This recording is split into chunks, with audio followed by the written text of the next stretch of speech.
Alright then, I think we can slowly begin, seeing as people are starting to file in. Anyway, good evening, afternoon, or whatever time of the day it is in your part of the planet.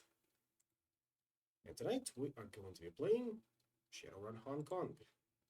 Why exactly Hong Kong? Well, because I still have an outstanding debt on finishing Dragonfall. I'll get around to doing that eventually. Besides, certain lemon woman has streamed Dragonfall actually recently. I decided to go one step ahead and get into Hong Kong. It's gonna be interesting because I've heard a lot of divisive things about Hong Kong, as I mentioned in my post, specifically in terms of writing. Not its quantity, but its quality.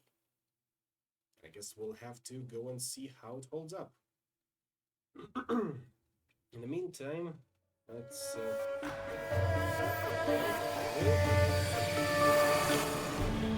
overwhelming, which we will be toning down in a second.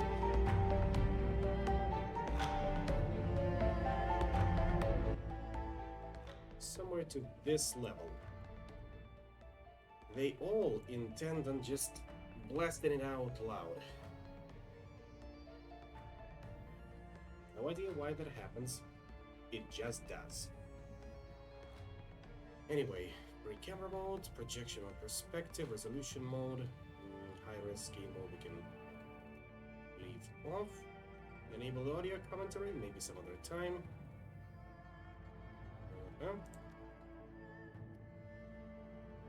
Now then, let's begin. The bonus campaign, of course, takes place after the final campaign, so we'll be getting through to this one. Hong Kong, a stable and prosperous port of call in a sea of chaos, warfare, and political turmoil. The Hong Kong Free Enterprise Zone is a land of contradictions. It is one of the sixth world's most successful centers of business and also one of its most dangerous sprawl sites. A land of bright lights, gleaming towers, and restless spirits where life is cheap and everything is for sale. This should be fun. And we're going to be playing on normal difficulty, of course. Now give me that music.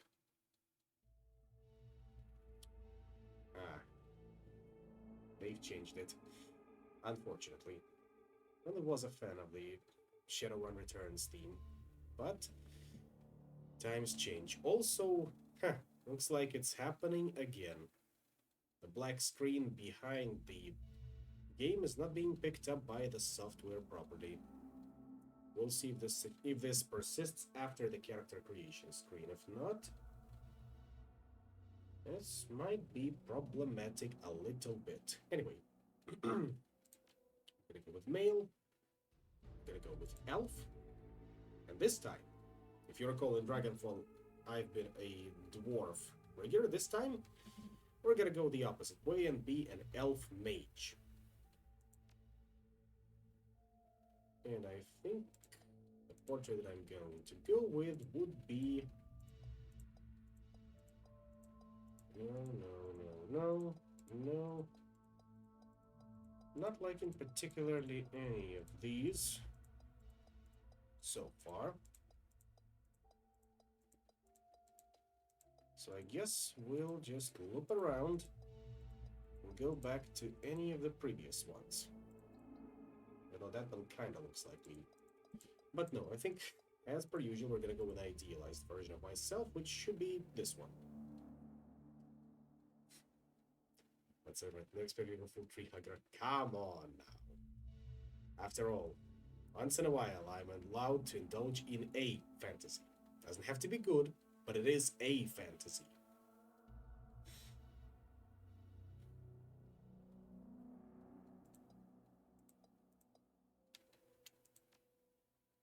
Now, as for the karma. Oh, funky menu, by the way. Body 3, we can leave it at that. No cyberware affinity for me. Quickness 3 with ranged combat 1, just so we have something to start. Races towards you the entire time. Yeah, good luck with that. Intelligence 3. Willpower 3, which we will be upping to 4, as well as spellcasting. And definitely Charisma, upping that up to 5, I'm thinking. Not only for additional etiquettes, but also because we most likely will be multi-classing into Shaman, so we will be going for conjuring points as well, if only for level 3, so we can get us a totem. Well, that should also go to Spirit Summoning, but you get what I'm saying. So yeah, Charisma will be bumped up to 5. And the first etiquette I'm grabbing is Academic.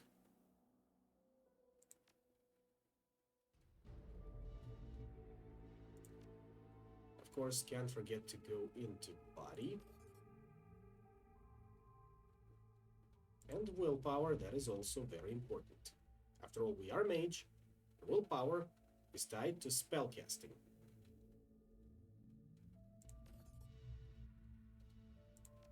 And finally, point into...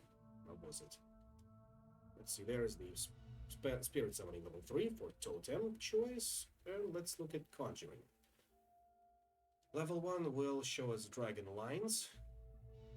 Level 2 can allow us to equip Air Barrier and increase spellbook slots. Level 3 will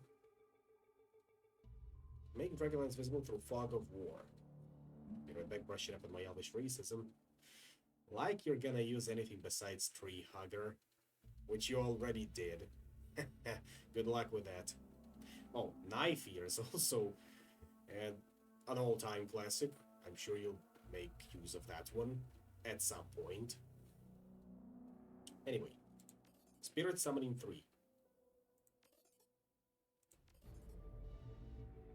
And the totems we have are Dove. Set all spirits breakaway chance to 0% within 3 tiles of yourself. Ball aids all allies within 3 tiles with 2 damage reduction of 3. Scorpion grants all allies within 3 tiles plus 4 damage and reduces accuracy by 10%. Bear heals all allies within 3 tiles of the damage from the most recent attack. Cat dodge plus 1 for 3 rounds to all allies within 3 tiles when cast. Coyote plus 1 quickness. Eagle all allies within plus 15% chance to hit. Raccoon 2 tiles to all plus movement bonus plus 2 tiles to all allies within 3 tiles. And Cobra grants a personal passive benefit of plus 1 damage and 5% accuracy for all attacks made by the shaman. Boar personal passive benefit of plus 15 HP total. So we're moving from group buffs to personal buffs, I see. Fish, minus 10% chance of being hit. Leopard, plus 1 movement and plus 1 armor. That's solid. But I'm thinking what I'm going to go with would be most likely Cat. I'm not sure what difference there will be in regards to the difference between melee dodge and range dodge, but dodge is dodge.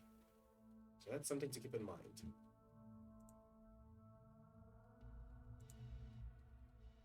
Then again, Eagle is also solid. 15% chance to hit is always welcome, especially when enemies are hiding behind cover. So if we're going for group buffs, Eagle is the way to go, while if we're going for ourselves, Cobra is pretty good. He's pretty decent. But I think we are going to go for group buffs, so Eagle it is. We have 1 karma point available, which we will spend on nothing. Absolutely nothing. Trash Panda, because that's where the elves belong. Hardy har. Nope. Karma change is confirmed. Oh, and 1 more etiquette, which I'm thinking we can go with security. Either security or gang. Considering the next choices we'll have, Gang would be funny. Security would be appropriate, as would be corporate. Possibly Shadowrunner, for a bit of a lore reasons. And you know what? Maybe I will go with Shadowrunner. But gang sounds funny, so let's go with that. Ooh, now we actually get first name and last name. Well, time to be a little bit more. Actually, time to break more kayfabe.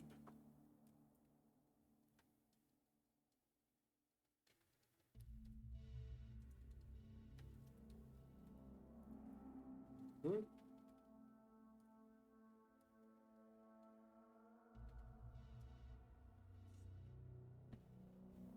Mm-hmm. And we are done here. Shh, cutscene time.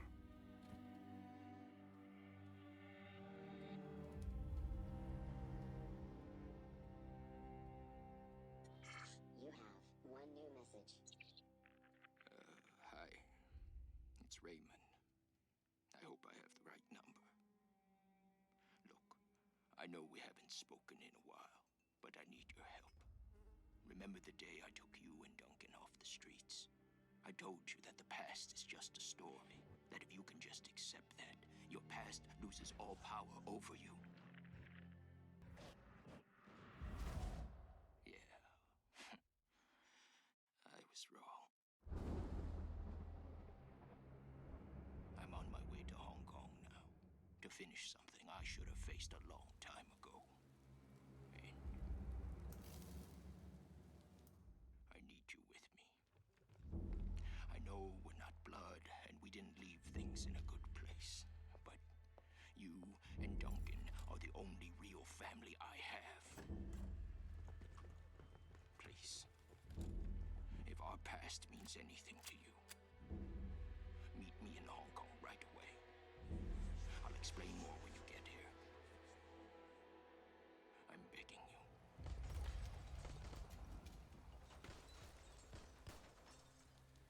I'm almost out of time.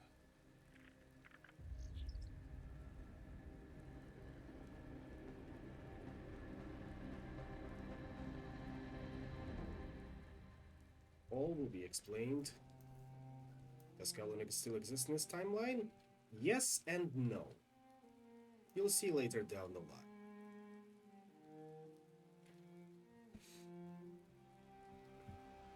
But for now, put on your best hard-boiled impression.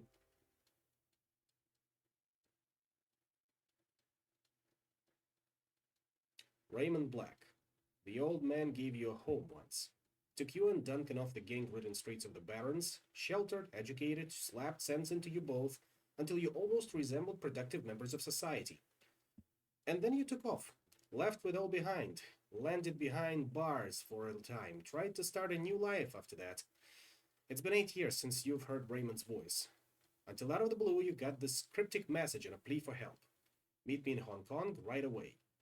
And wire to your account enough new yen to pay for the flight and then some. The descent is rough. A squall comes out of nowhere, sending a solid sheet of rain punching into the suborbital transport. With a ragged shudder, the plane finally skids to a halt at the edge of Chek Lap Kok tarmac. An hour and an interminable number of emotionless security checkpoints later, you hail a water taxi to Victoria Harbor. Hong Kong looms ahead, pulsing with energy. Let's see if our build holds up. Hong Kong, Victoria Harbor, August 2056, monsoon season. You step from the churning of the water taxi to the ponderous rocking of the docks, your stomach lurching at the transition. As soon as you're clear, the captain nods once and steers the small craft back into the harbor. The man never said a word, just handed you a worn brown duffel bag when you stepped on board filled with gear, some stiff new body armor, and a note.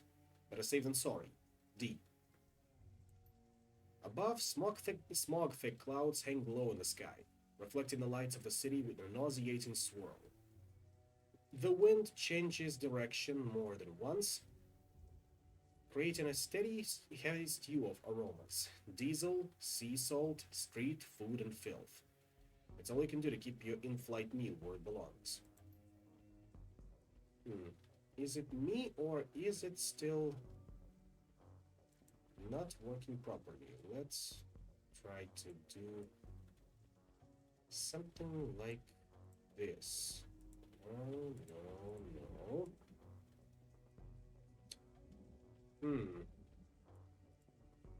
This is somewhat suboptimal. Tell me if you can see the game normally, or is it just a quirk of recording software? Meaning, can you watch the back? Can you see something in the background? It is quirky, huh? Just as I feared. Might need to actually transition to OBS finally. I was putting this off for a reason, but we'll see how it goes. For now. For now, however, let's put in our best war face and continue. Two figures stand waiting in the dim light of the pier. The first is an orc, lean with in-your-face muscles and a jaw made to break fists. The second is an elf, one hand resting casually against her hip. Raymond Black is nowhere to be seen. Well, don't you look like shit? Duncan Wu, the closest thing you have to a brother. You haven't seen a man in 8 years. Still as charming as ever. He grins. Green's not really your color. Doesn't go with that nice new armor I got you. As you open your mouth to respond, something shifts alarmingly in your stomach. A liquid bubbling sensation. Well, luckily for us we've got Body 3 so we can tough it out. I don't know what you're talking about. Must be the harbor lights messing with you. Must be. Guess you're still got some of your old fortitude at least. Considering how much synthethol we used to put down, I'd be surprised if you couldn't handle a little chop. Anyway, we gotta go find Raymond. Where's the old man? Never showed up? He's still got that same baritone rasp. Had it since he was 12. Wu developed early. Well, he is an orc after all, they mature quickly. Did you try him on cop? Nah, just been walking around the docks shouting his name. He says as a joke, but then there's a note of concern in his voice. I've been trying to find him for the last hour. No answer. Worried? Yeah, I'm worried. He's an old man and he's out there alone somewhere. 65 isn't that old, Duncan. Of course not, but... The orc bows his head. His voice sounds far away. He's not the same. Raymond hasn't been himself for in a long time. The Raymond that I remember was a bit distant to begin with. This is different. He's been restless. Stayed in his study inside his own head a lot, and he barely sleeps anymore. I've been worried about him, but I haven't figured out what to do about it. He looks up at you and shrugs. And I don't have a brother to turn to. And I didn't have a brother to turn to. Hell, wasn't too sure you were even alive still until Raymond managed to track down your number. The woman standing beside him breaks in. We should get going, Duncan. Head back to the meeting point in case your dad shows up. Copy that, Sarge. They're wearing Lone Star body armor. Looks like Duncan Wu's got private police. You his partner? Unfortunately, yes. Although partner is not the right word for it exactly. I like superior officer better. Carter grins. I let him carry my coffee for me, while write my parking tickets, that kind of thing. Ooh. The woman taps her chest with an armored finger. Carter. I figured I could use some backup. Didn't know what Ray gotten himself into, and I wasn't sure you were gonna show up. It's a toss-up for Mark, but there's been an undercurrent of resentment in it. Well, surprise. Here I am. Yeah, well, I wasn't so sure, you know. He shakes his head. Hey, look, I'm glad you're here. Seriously, but I'm gonna need some time to get used to having you around again. Been a while since I heard from you now. You know what I mean?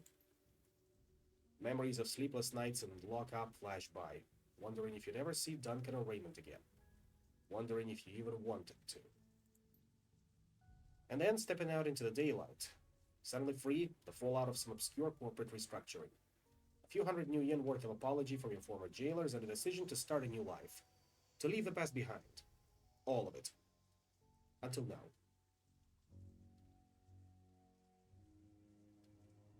Yeah. We'll talk about it later, okay? Wu stares at you, his goggles reflecting the harbor lights. Yeah, okay. He scans the waterfront, frowning. Let's just find Raymond. He was supposed to meet us on the plaza on the other side of the spear.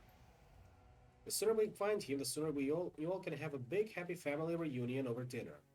Carter grins. And the sooner I can find a place to get a drink around here. Damn right. Ahead of you, Hong Kong rises serpent-like from the sea. Government and megacorp boiled together, writhing in their basket of institutionalized corruption. No one can tell where the snake's body ends and its tail begins. That's what Raymond used to say. Duncan turns and starts down the pier. Carter follows. We should do the same. Head to the meeting location. Keep the team alive.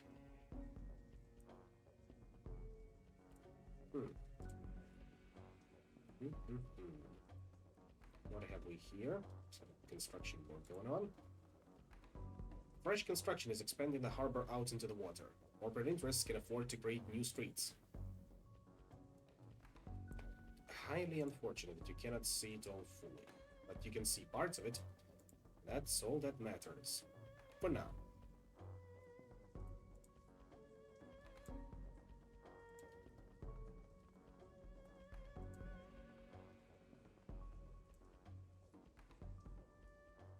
The guard shack at the end of the pier is dark and empty. Duncan gives the gate a push, but it does not bulge. Huh. Well, that was open earlier. Looks pretty solid. Yeah, in space. We're space ghosts, as of now. I guess we'll have to find another way to reach the plaza. Guess so. Strange there is no one here, though, isn't it? Carter shrugs. Who knows? It's Hong Kong. Not exactly sure how things work around here. Come on, rookie. We can cut through the construction site. I hate it when you call me that. Well, I ain't calling you Junior either. So tough it out.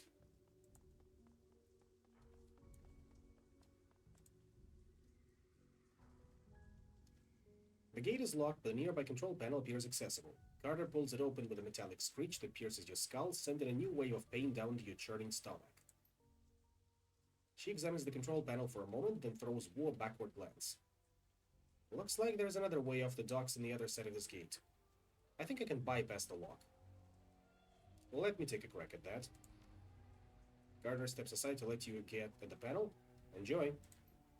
This is a civilian area and security is light. You bypass the door circuit with ease. The gate rattles open.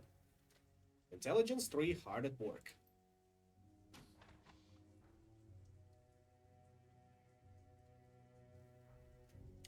A game save because, hey, some ley lines over here, which means we're gonna have our first combat now.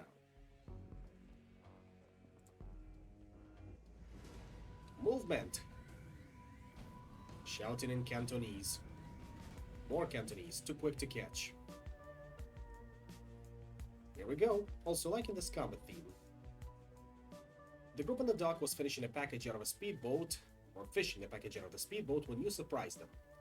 Now the package is at the bottom of the bay, and the speedboat is disappearing into the distance. They close in on you, red-faced and yelling. The light of the harbor glints off of their weapons as they approach. The leader shouts something in Cantonese, but it's too fast to make out. You're rusty. It's been years since Raymond's house and the language lesson that wouldn't end. The old man never spoke anything but his native language at home.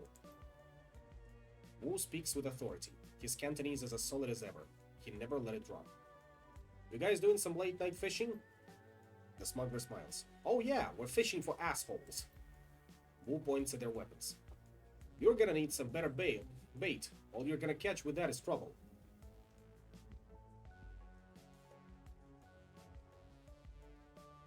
Let's try a diplomatic approach.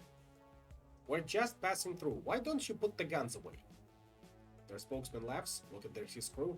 Hey, you talk good Cantonese, baby. Real authentic. He keeps laughing. Actually, you just told me you're gonna crap a gun. Wu flashes his badge. Lone Star, put the guns down. The smuggler squints at Wu's badge and then smiles at his friends. Never seen a badge like that before. Either it's fake or you're some kind of security guard. He grabs his rifle. Either way, this ends the same. I think that he's done talking. Oh, it was more than a shot. You're now in turn-based combat mode.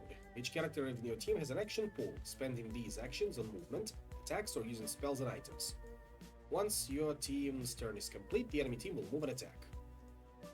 Same deal as previously. Messes with the text a little bit. What spells do we have? Power Bolt 1, Heal Wound, Mana Bolt, and our trusty Eagle Totem. 763.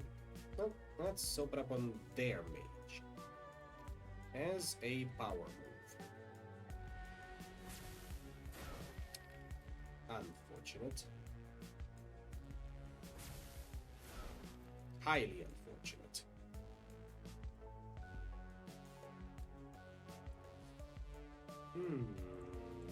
Duncan, can you please show me how it is done? Thank you. You are always welcome. Oh, looks like Carter is also a mage. What spells do you have? Aim, Mana Ball, Strip Armor, Heal Wound, and Armor. Solid pick, solid choice. Yeah, solid all around.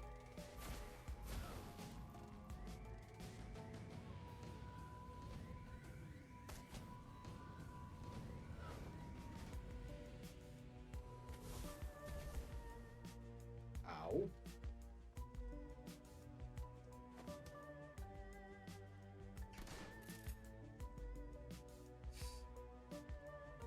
That was definitely an ow.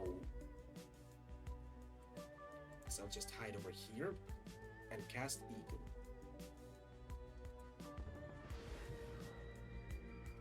I'm temporarily out of this fight. Now, if you can, spray down this time. That'd be much appreciated, Duncan. Wonderful. So, Carter, heal me up, please.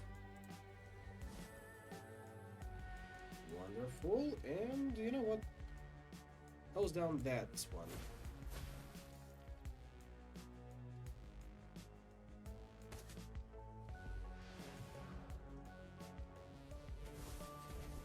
Of course, they're going for armor break on me. Not like I had armor to begin with. Ow! Fine, guess I'll heal myself. You specifically are getting a Mana Bolt in your face.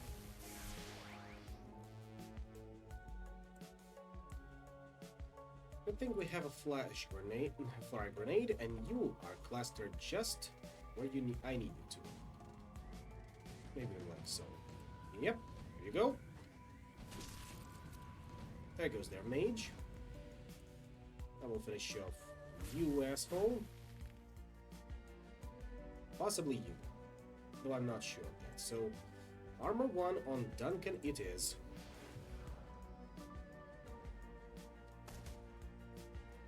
I guess I painted that target on my back.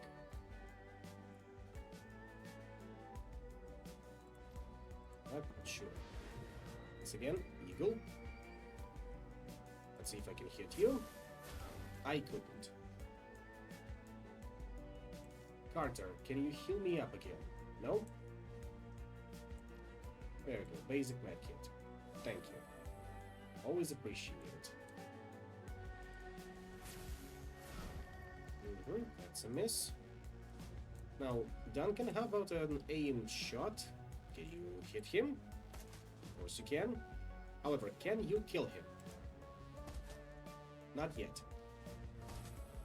You did make him waste a medkit. Go for a Mana Bolt. That's pretty good. Now regular Power Bolt. That's alright. Now I'm thinking we can afford ourselves to flank him like that. Almost.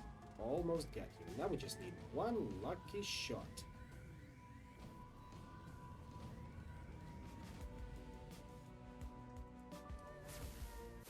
Like that. Do you think those guys were Triad? Not sure. I don't recognize their tattoos. I guess it was just a band of smuggler assholes that decided to off us for being at the right place and in the right place at the wrong time. But over here, Toko, a legal street drug made from the leaked kamikaze formula. Plus 1 body strength and willpower for 5 rounds. It'd be a shame if somebody lost it. Also, next time, remember the ley lines, or dragon lines as they're called here. Another gate panel. This one's been vandalized and busted up good. Real nightmare of a repair job. Who stares at the fence considering loops and whorls of razor wire glitter in the lamplight? Looks edged with monofilament. The corporations here don't screw around.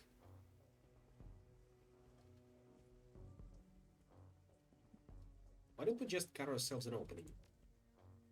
Even if you could, they'd snap back on you. Ever seen a high-tension wire whip through a human body? You don't want to. Duncan nods at his agreement. We aren't touching it. How about it, Carter? Think you can get the gate open? She winks at him. What do you think? She eyeballs the job. It'll take me a few minutes, though. Frowning, she leans in to get a closer look at the mangled fuse box. A few seconds later, she starts pulling wires and yanking fuses, a look of intense concentration on her face. Back so soon? I thought you were gone for good. I'm joking, of course. She's competent. In Cantonese. He sounds like Raymond when he does that. Ah, fine. The pen of my aunt is sitting on the end table. Satisfied? He shakes his head, continues in Cantonese. You gonna be a dick about this? We're in Hong Kong, only Cantonese from now on, just like when we lived at Raymond's house. Those endless drills are about to pay off. It's coming back. Won't be a problem. He nods, satisfied, then turns his back and scans the horizon. At least you can still handle yourself in a fight. So you're Blown Star now, huh? That's right. Aren't you wondering what I've been up to in the last 8 years? Nope. The silence between you gets louder, heavier. Then it's broken by a sudden wailing screech. Wu's hand goes to his holster. The screech is replaced by the sound of grinding wheels. Glancing over the console, you see Carter grinning back at you. Got it. Noticing something. Wouldn't be a fix to the issue, but it would mitigate it. Oh? Do tell.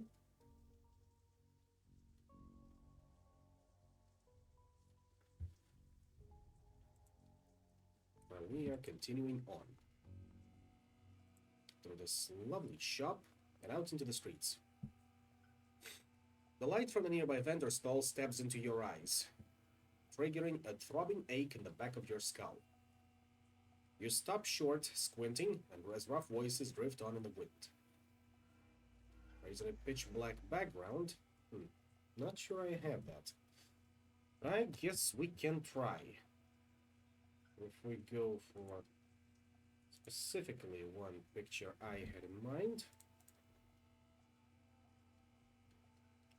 it won't be completely completely pitch black. Right now it's better than nothing, I suppose.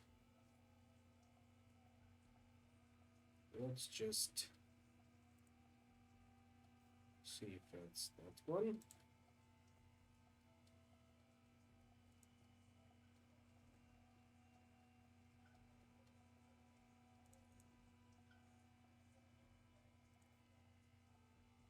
Almost.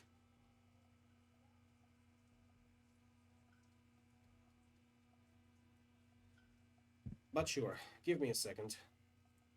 Looks like that theory of yours is working.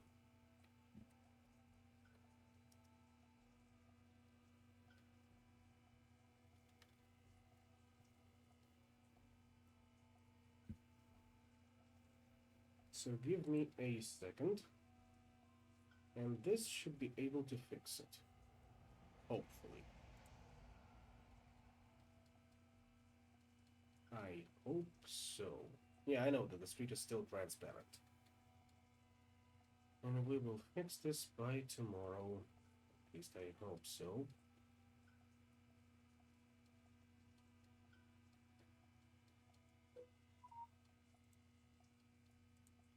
Hmm.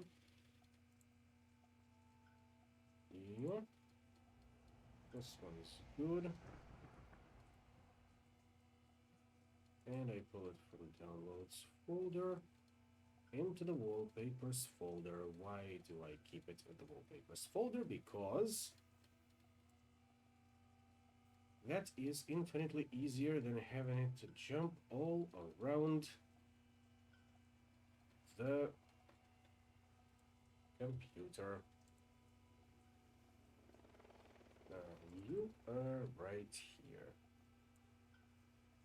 Yeah, here we go. This should work. But that means that the game itself needs to be a little bigger. Otherwise,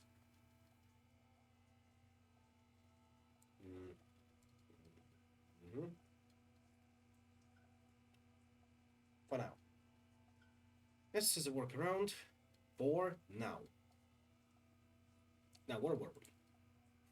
The light from the heavy vendor stall stabs into your eyes, triggering a throbbing ache in the back of your skull. You stop short, squinting as rough voices drift on in the wind. Where's everyone else? Where's the damned shipment? Haven't seen them yet. We just got here. The voice becomes irritated. Long way's probably waiting for us so we can haul it out of the boat for him. That lazy bastard. Let's just hang out here. Let him find us. Looks like we're on a stroll through Smuggler's Central. These gangers don't know we're here. We could probably just slip past. Or we could clip them. They're already looking for us. Might be better to take them out now while we've got the element of surprise on our side. While unaware hostiles are on screen, press the unholster button to enter turn-based combat mode. Right here. But before we go in guns blazing, what do we have here?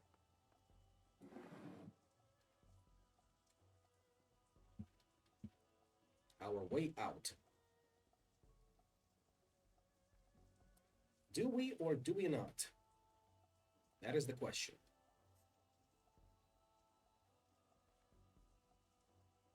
Honestly, I think we are holding up pretty solid for the combat so far. And there's only 3 of them as far as we can see. Of course, one of them is a mage. The 2 should be just regular street samurai. I think we can take them. Everyone ready? Showtime.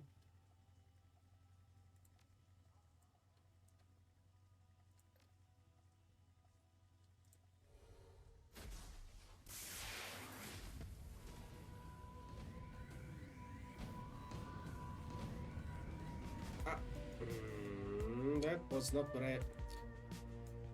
Left click, right click. Still confusing them.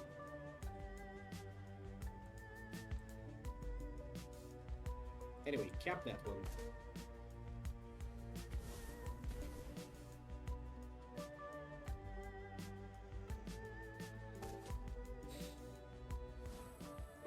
That's what I get for confusing left click, left mouse button and right mouse button. Brought this upon myself.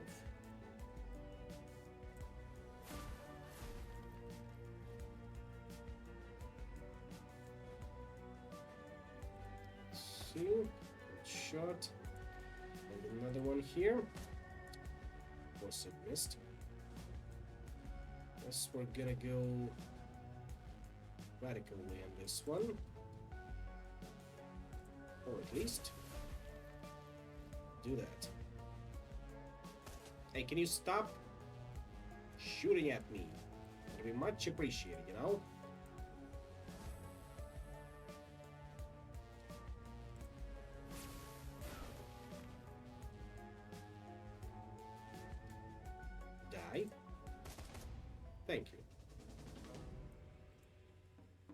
are you hiding on your bikes?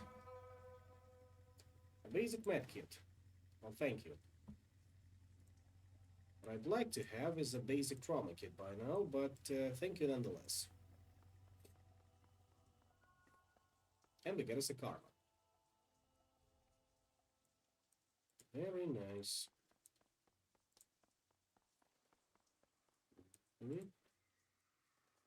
Aha. What have we here? Somebody's cred stick for 58 new yen. It's something. Gotta buy you a lunch with that.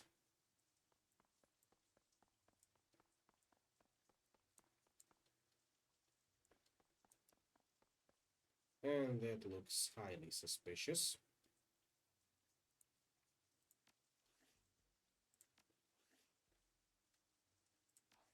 What can we spend 2 karma on anyway?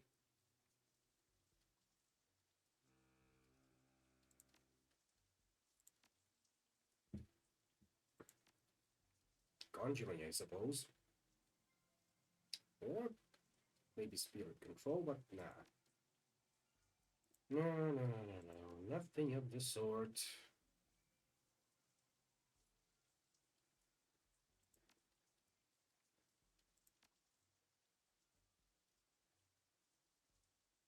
Black screen is doing a decent job. Guess we'll just have to take that Toko. Maybe later, of course. But we do have ley lines over here. Minor ley lines, but still.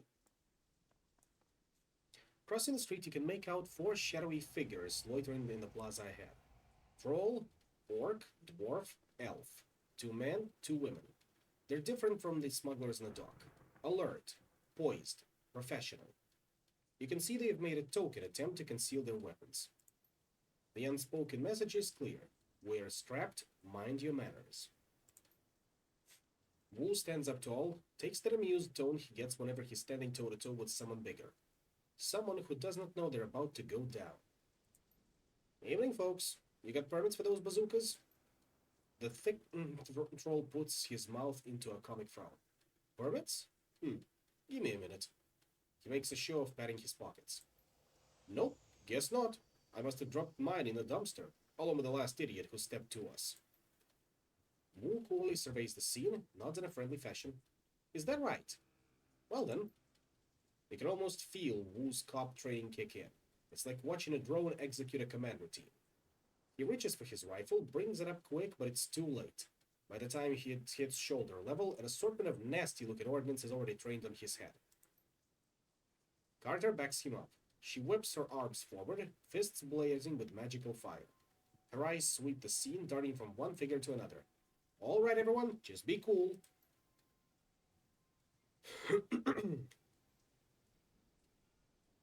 The thick troll's voice is casual, amused. He shakes his gun in Wu's face. A little late for that, isn't it? Hold up your hands, palms out. How about no one does anything stupid? We just want to talk. The thick troll smiles big. Oh, I can see that. Your bodies are totally chill. Something we can do for you, officer? Wu's jaw tightens, but his tone stays cool and controlled. I'm looking for an old man, Raymond Black. We were supposed to meet him here. You know him? The troll nods his enormous big head. Wu's voice gets an edge. You can see a vein in his temple start to pulse. Where is he? Carter sees it too, keeps her voice neutral. Easy, Duncan. The troll maintains amused eye contact, but his weapon stays trained on Wu. That's right. Easy, Duncan. Your friend Raymond never showed. We've been waiting for a better part of an hour. You were gonna meet with Raymond? So you were his tour guides, right? The troll's yellow-brown tusks shift into a smile again. Kinda, yeah. The old man hired us to take you all on an excursion. Wu's brow furrows. Hired you? He takes a moment, looks them over. They're an odd assortment. A cybered-up troll, an orc girl with magical fetishes, a dwarf with a cyber deck slung on her back, and a tall elf standing behind them quietly, inscrutable. All with guns trained on Wu. Understanding spreads across Wu's face. His jaw tightens. You're Shadowrunners. The troll nods. Mm-hmm. Wu's shoulders creep up. His stance tightens. This is bullshit. Raymond would never hire Shadowrunners. They're criminals. The troll corrects him. Mercenary operatives. Shy dwarf. The dwarf cuts in. Her voice is soft but strong. Criminal mercenary operatives. So yeah, you were right. Your buddy Raymond was associating with a bunch of hardened criminals. The troll tosses Wu a sideways smile while staring down the barrel of his gun. Sorry to burst your bubble, Lone Star. Guess you didn't know the old man was as well as you thought, huh?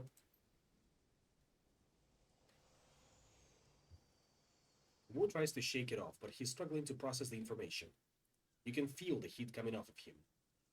The runners sense it too, and they tense up tight. They're keyed on Duncan, and their guns are big.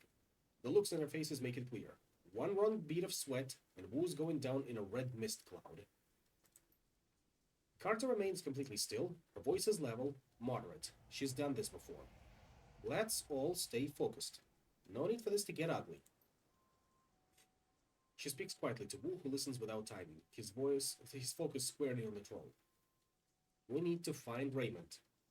These are the people who can help us do that. What were you hired to do?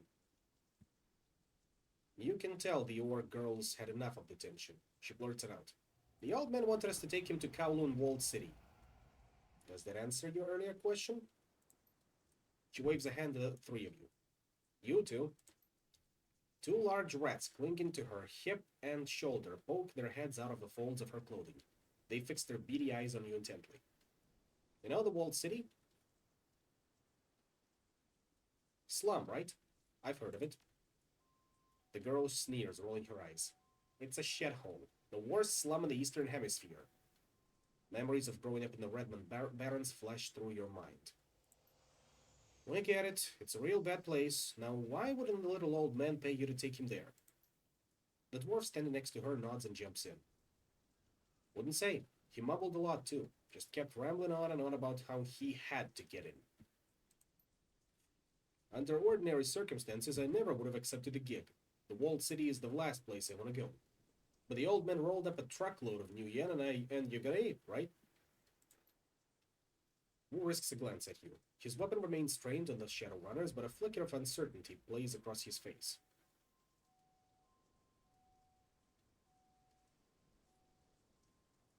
Let's say we believe you.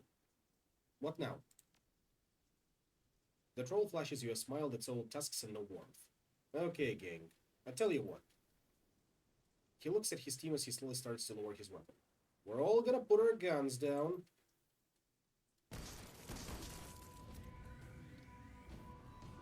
Fuck, take cover. The sound of high-caliber rifle shots hang in the air, and the red dots of laser sights sweep the area.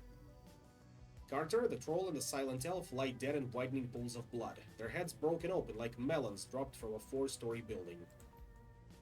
The York girl screams from cover. Nightjar! Nightjar! Come on, big man, talk to me! Got shot? No, no. She turns to the dwarf, her eyes wild with fear. Oh shit, this isn't good. A voice blares out from a loudspeaker. This is the police. Lay down your weapons, put your hands behind your head, and come out where we can see you. Duncan Wu. Me. Come out where we can see you. You have 3 seconds. Duncan crouches behind cover, his gaze locked on Carter's corpse. His voice comes out in a hoarse roar. Stand down, damn it! I'm law enforcement! Lone Star! Lone Star! He's driven deeper into cover by a hail of gunfire. The dwarf shakes her head at him. Her voice is flat. Save your breath. They won't listen. Use your eyes! These bastards are here to make arrests! A sniper shot hits the wall next to her head, showering her in an explosion of plaster. Stay down! Duncan, are you hurt? Everyone pipe down, just give me a minute. The red girl stares at the ground intently as if listening. Then her brow furrows, her eyes go beady, and her nose wrinkles up. She begins to sway back and forth, her lips moving soundlessly. She steps out of her trance. Okay, I've got a way out. It's at the end of the street. Everyone come with me. Everyone? We don't need the rent-a-cops, gobbit. We're the only ones... The little orc whips her head towards the friend. Their extra firepower is, I got us an exit, but we gotta get past the heat and we can't shoot our way out of this on our own. If nothing else, they can soak up a few rounds for us. Just stick to cover and keep close. There's a door down the street that leads to a back alley. That's our exit point. You fall behind, you get left behind.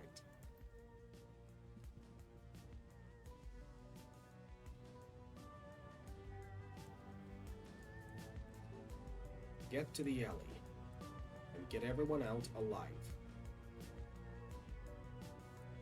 Can I at least heal myself up a little bit?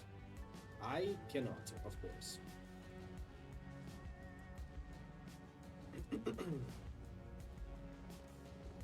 With the exception of using this medkit. Now then, what did it say? Get to the alley. There's the police. Hong Kong police force. Captain and guard.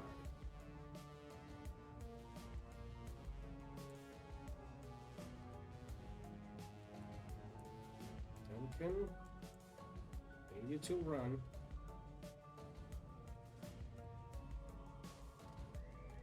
Maybe we're supposed to go that way. No, that's definitely a police blocking. But yeah, we're actually supposed to go that way. Somewhat unfortunate. Don't suppose we can go through it that way. What do you have, by the way, Gobbet? Custom Sender TMP, which is an SMG. And aim, poison fog, haste, plus heal wound. Obviously we're casting haste on ourselves.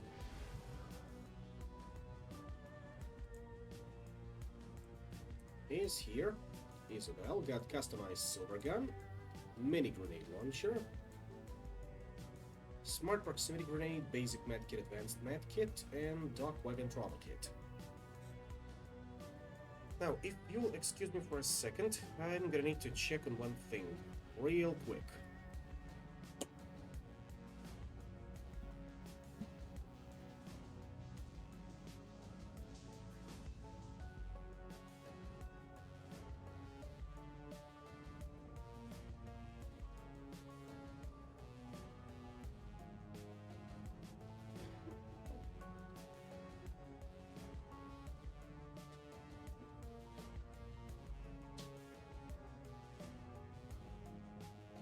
Alright, that's done.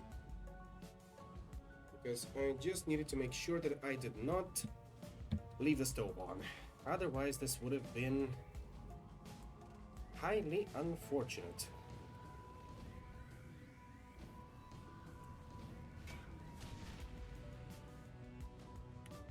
Still, that's a decent bit of... a decent bit of... well, you know what this is a decent bit of. Alright. 1, 2. The third one coming up behind us. That sniper means business. Stay in cover. Fine, fine. No need to be all quickly about that. We'll get to you in a minute. If we were to shoot you, line of sight blocked, of course. So we'll move Gobbet over here, and she can take advantage of. So spray and pray 65%. If we go for just burst fire, also 65%.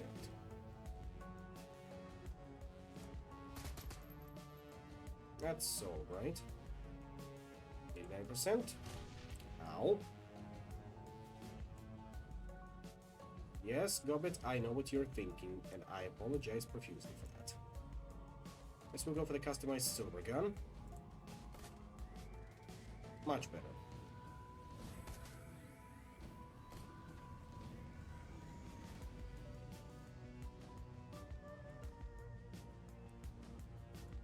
Now, Duncan, can you please take care of that captain? Good shot, keep it up. I said keep it up. Hey, hey, hey, hey. Mm-hmm. Heal yourself. Now, Isabel, can you take out that captain for me, please? With a quick burst.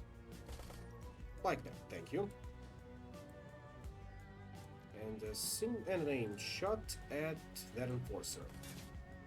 Very good, he's bleeding. How about we summon a poison fog over here? That works. A bit of a burst fire on that enforcer too, or actually heal yourself up. Just a little bit, like that. Getting flanked, goes for a shotgun. And now, make the best of it.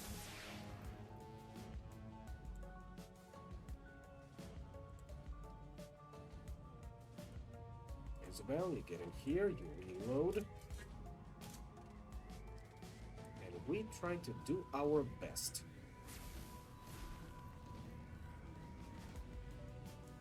Our best does not necessarily have to be good, but it is something. We almost got him, that's great. Time to... maybe not yet. I suppose we can just spray and pray. Of course, we're gonna miss both. For 4. Almost, almost. Yeah, you just stay in your lane. We'll get to you in a bit.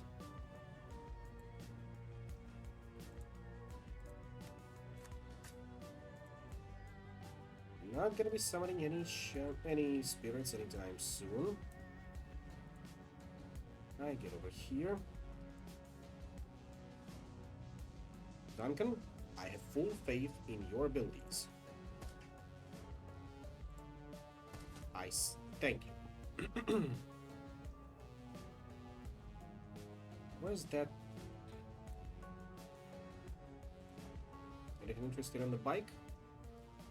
It might be possible to use the network connection on this police motorcycle to do some damage to their local network. We'll go for decking 2. Deactivate the drones. The police drones power down. Wonderful. These 2 drones. Up ahead we've got another HKP of Conjurer and the Guard. I see.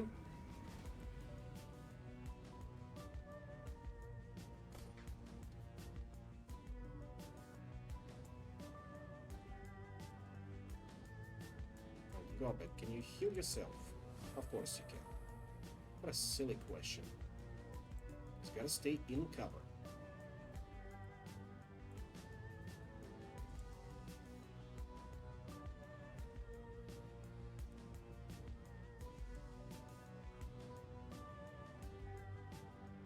Isabel, can you hit any of them? Technically you can hit that Conjurer. And by technically, you hit the guard next to him. What are you summoning? A fire spirit, huh? Oh, well, alright. I guess we can deal with him as well. As for me, I think I can hide behind that kiosk. And throw down with the best of them. My best, of course, being pretty good shot. However, Isabel, if you can, please don't miss. Well, still a miss, but hey, we almost got that one. And if we finish him off with an aimed shot, that's perfect. See? The ability to turn anything to your advantage is what makes the basis of combat in Shadowrun good. However, if we kept that Conjurer, that'd be even better.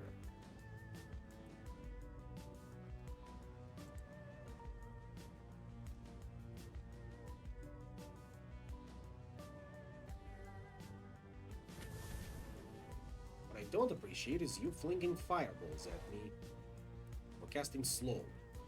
For that, you will burn. Or eat lead, whichever comes first. I haven't decided on it yet. For now, however, eat poison. Missed that one, unfortunately. Will this one work? It did. And a regular hit, 44%. Still hit. Incredible. Absolutely incredible. Move up. Still try hitting him. Or her, excuse me. That's a female orc. Or a troll. I cannot tell sometimes. Take a position. Reload.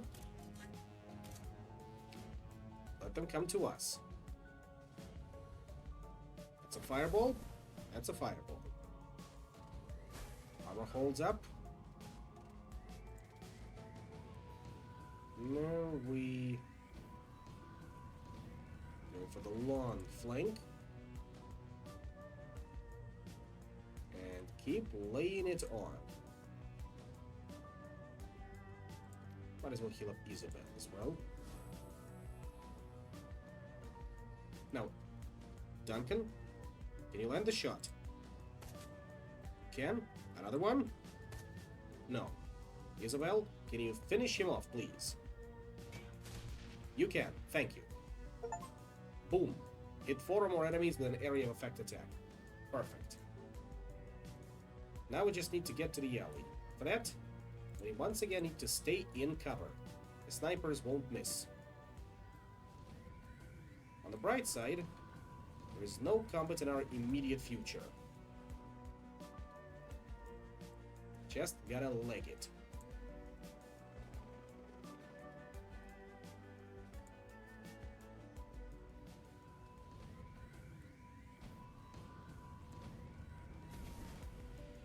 Ow. Ow. That backfired horribly. And there's more enemies coming up behind us. Which means... Oh, and in front of us too. Which means we gotta move.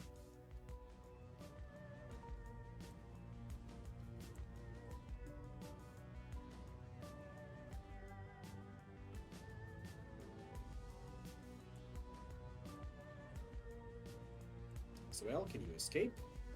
Absolutely can. Wonderful. We are slowly getting there. We don't even need to fight those Hong Kong cops. Just need to get out. You won't abandon us out here, right? Of course you won't. After all, that's not what you were hired to do. And in good Shadowrunners don't abandon their contract. That would be silly. And we are out of here.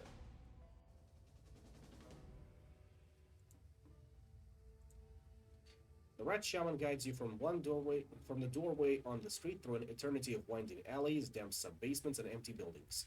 Stumbling through refuse and filth, you make your way into the sewers below Victoria Harbor. It reeks down here, but it's quiet. Gobbet stops, sniffs, and wipes her eyes with the back of her wrist. A rat squeaks softly in the folds of her clothing. The dwarf watches her silently for a moment, then moves closer and gently takes her hand. In the dim light of the sewer, you can see they are nearly the same age, no more than 20. 21 tops. Let's be nice. What were their names? She keeps her head down and tells it to the floor. The troll you were talking to was Nightjar, was our friend. The elf was called Gunshot.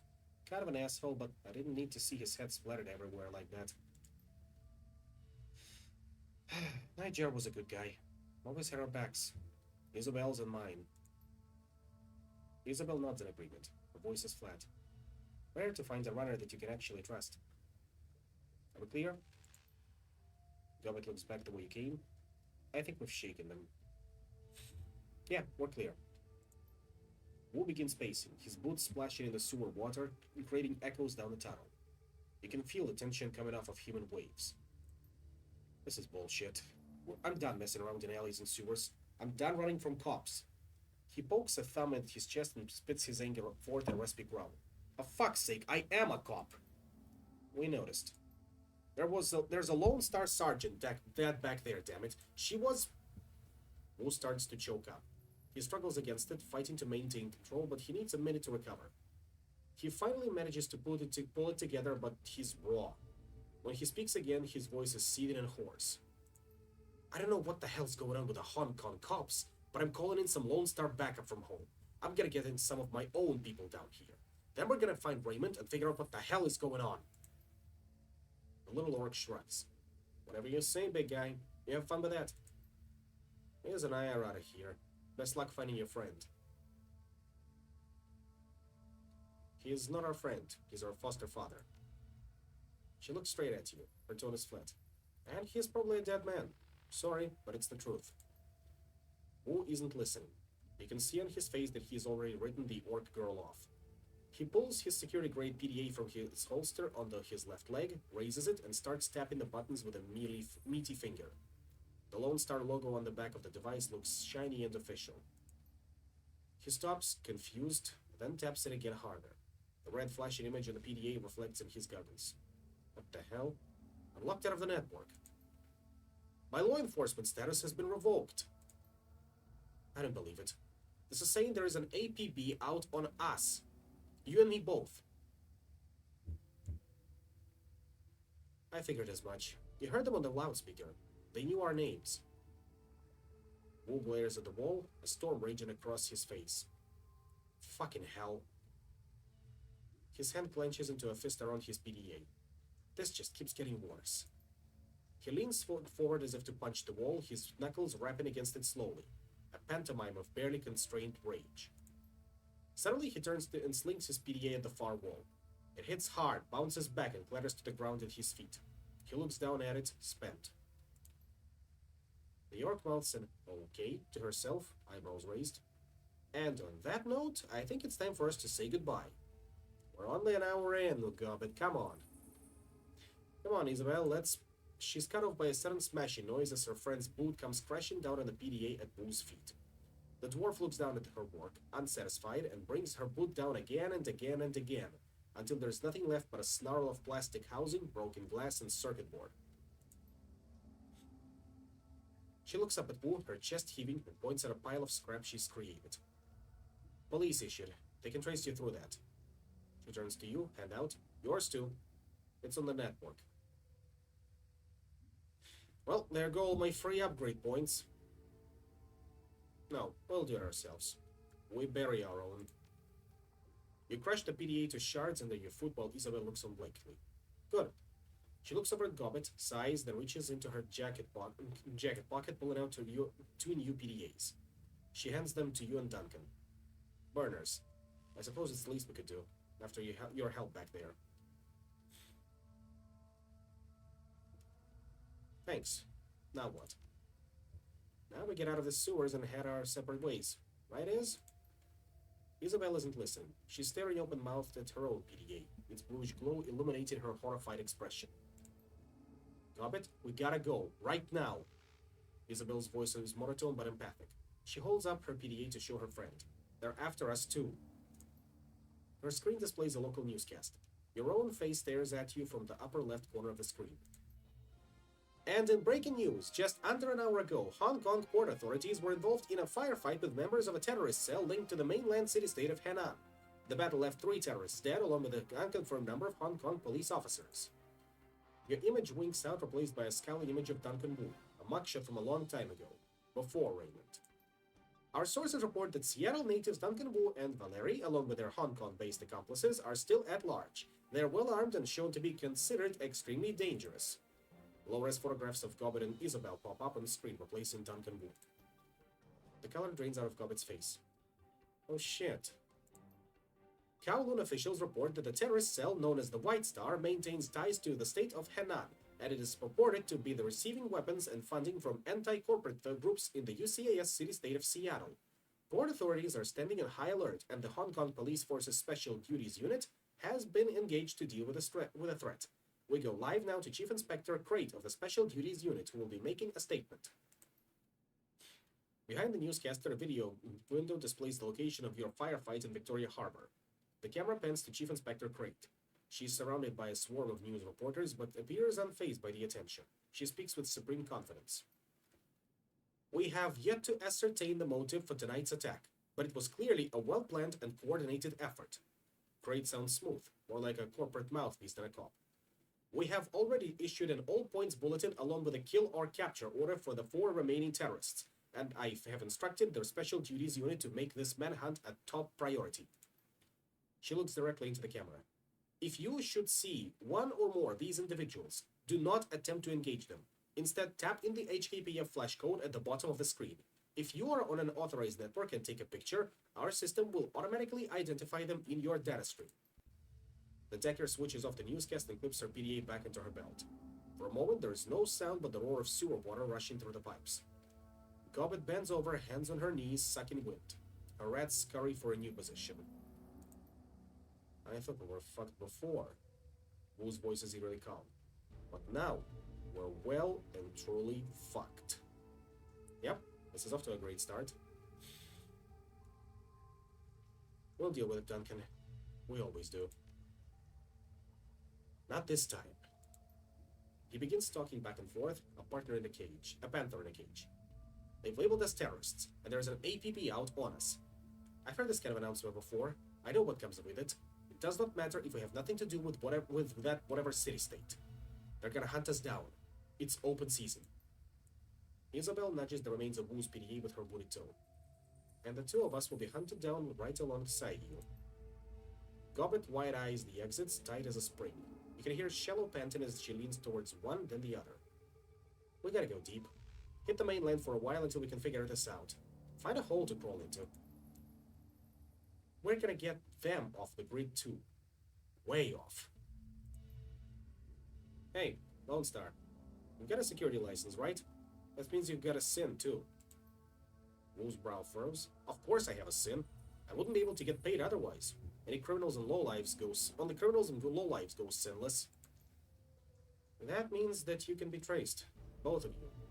Get spotted by a drone or a security camera, get ID'd by a retinal scanner, or try to use your cred stick or passport and the HKPF will know just where to find you. Wu crosses his arms across his chest. I know how a system identification number works, runner. So we're stuck in this country. No money, no passport, nothing. We're just as screwed as you are. Me and Iz, we're listed as your accomplices. And we can't afford for you to get caught. You'll need them to us, one way or another. DNA samples, things we've told you, astral residue, I don't know, cop stuff. The little Decker looks from you to Wu, eyes narrowed, sizing you up. You can see her make a silent decision before she speaks. Her voice is flat, resigned. We need to get your sins burned. Delete you from the record books. All of them. All of them? Whoa, wait a minute. You want us to just erase our identities? Beyond the fact that it's insane, will that even work? If we burn our sins, we go off the grid like that, won't they just redouble their efforts to find us? Imagine playing a game of hide-and-seek with a siren strapped to your head. Would you rather try and hide with a siren, or with the siren conspicuously absent? Deleting our identities across the entire matrix sounds hard. It's very difficult. I can't do it. Some people can. Organizations, expert systems. We gotta ask for help. There's only one person we know of who has the kind of pull it takes to burn a sin and hide us from the cops. Kindly Cheng. Let me guess, this Kindly Cheng is some sort of underworld hardass. Like a walnut. She's what's known as a straw sandal, kind of a middle manager for the Yellow Lotus Syndicate. They're triad. Kindly Cheng controls all the illegal activity in our neighborhood. Smuggling, bootlegging, counterfeiting. Middle manager? Is the Yellow Lotus a syndicate or a retail outlet? Do not get the wrong impression. Kindly Cheng is no bureaucrat. She controls a good-sized portion of Kowloon's underworld. She has soldiers, resources. She's smart. And she is not to be underestimated. Taking favors from a woman like Kindly Cheng is a good way to get yourself into indentured servitude. You don't want to owe favors to a woman like that. Ideally, you don't want to deal with her at all. That was Nightjar's job. Wait a minute. You know this woman? We've only met once or twice. Nightjar was the one who worked with her. Like I said, She's got her fingers in everything, including brokering Shadowruns for the corpse. Kindly Cheng is our fixer. Just stay on her good side and you'll have nothing to worry about. Now let's get this done before one of you trips the APB and brings all hell down upon us.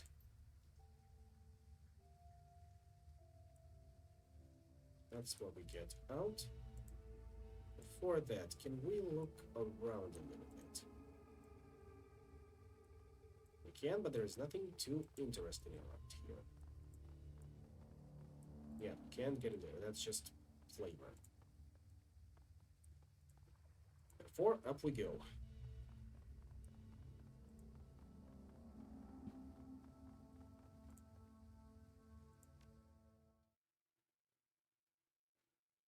Hell of an intro, I gotta say. Hell of an intro. You scramble up a ladder and through an access way where the sewer system spits you out into the Hong Kong Mass Transit Railway System, the MTR. Crossing the rails, you climb up to the platform and into the station. Above you is Haoi, where the Rat Shaman and the Little Decker plan to plead your case to Kindly Cheng, the one woman they know who can help you get underground and off the grid fast. But there will be a price. Cheng is a triad boss whose favors tend to come with strings attached. The sounds of a waterfront at night leak down from the stairway to the surface. Peering up the steps, you can catch a glimpse of the night sky, overcast and low.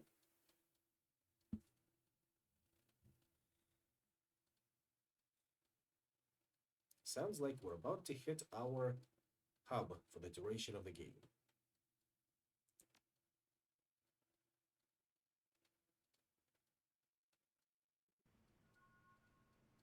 5 karma.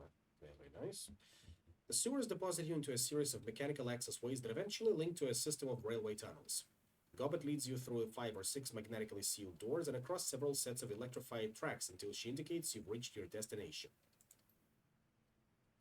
This is the MTR station for Hawaii. Once you go up those stairs, you'll be in our neighborhood. Kindly Cheng runs her operation out of a mahjong parlor there called Swift Winds. There's an APB out on us. How do you expect us to get through this Swift Winds place without taking a bullet? Hawaii is well known as a protected area. Kindly Cheng sees to that. It's a shadow community. Smugglers, hijackers, black marketeers. You get the idea. Cops tend to give the place a wide berth. Police cameras don't last long here. Between the smog and the cloud cover, we shouldn't have to worry about drone surveillance either. The HKPF won't find you. Not if you follow our lead. Now here's how this is going to work. You can't get an audience with Cheng until we secure you an invitation. So me and Ez will go on ahead and pay our respects. Then we'll request that she see you. Politely. An invitation? How do we get that? We'll kiss her ass until it shines. That's about the size of it. One more thing. Kindly Cheng is a dangerous woman. She may seem friendly, but don't let your guard drop.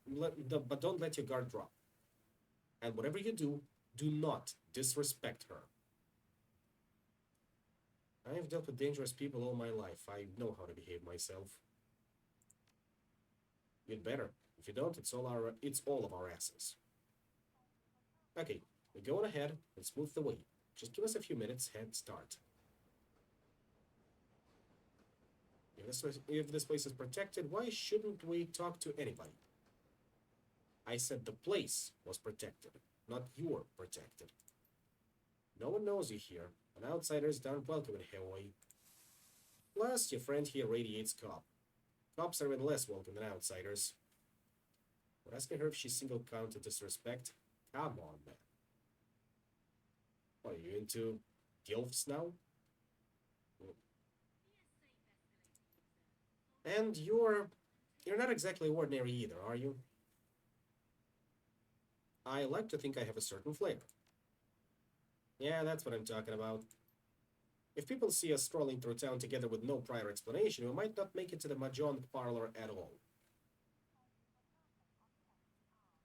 I get it. That's good. You're catching real quick. We need your sins burned as badly as you do, and we need to figure out a way out of this shit. Or we're all dead. See you at the mahjong parlor. The Shadowrunner's footsteps quickly fall away, and then you're alone with Boo. He grunts something unintelligible and begins panther stalking back and forth again, footprints of sewer water and muck marking his path on the subway platform behind him. Minutes pass. Wu stops his pacing and runs both hands over his face, growling a sound of anxiety and disgust. It dissipates at the hands of, as he stands there silently, his hands covering his face and his shoulders shaking with emotion. Then he begins to laugh. It's a laugh that comes from down deep, from the place where fear and frustration and impotence swirl. But the barrier holds. Wu focuses, taking control of his breathing, and his laughter begins to slow. He becomes himself again. Oh my god. And after a shock of laughter shudders through him. Are you fucking kidding me? What the hell are we doing here? How did we get her into this? I think I'm gonna lose it. Bullshit, you're a rock. I'm trying to maintain. Seriously, I am. What? Carter is dead. They fucking ended her. I don't know what I'm gonna do now. Just focus on finding Raymond. So that's it? Just throw Carter down the memory hole and bury her deep. Put my partner's death behind me and carry on like a good little Lone Star. He holds up a hand. Don't answer. Rhetorical questions and all that. It doesn't matter anymore. We're stuck in this country, surrounded by criminals. Not the worst way. And the police are trying to blow our heads off. He grabs the back of his neck, squeezes. Screw it. Maybe I should just let him. You know why? Because we're gonna burn our sins. Jesus Christ, do you know what that means? The moment we do that, we're dead. To all the world, we're dead. We're wiped clean. Raymond, the house we grew up in, my career, Carter, all gone. No home, no money, no identity, nothing. We will be nobody. We were street kids, Duncan. We're used to be nobody. Just chill. Chill? Who the fuck are you to tell me to chill after what just happened? And you aren't losing what I'm about to lose either. Our paths went in different directions a long time ago. You left me behind, goddammit. You left me behind. Memories flash bright. Suddenly you're back 8 years ago on the street outside of Raymond's house. Just you and Wu. In the middle of the night.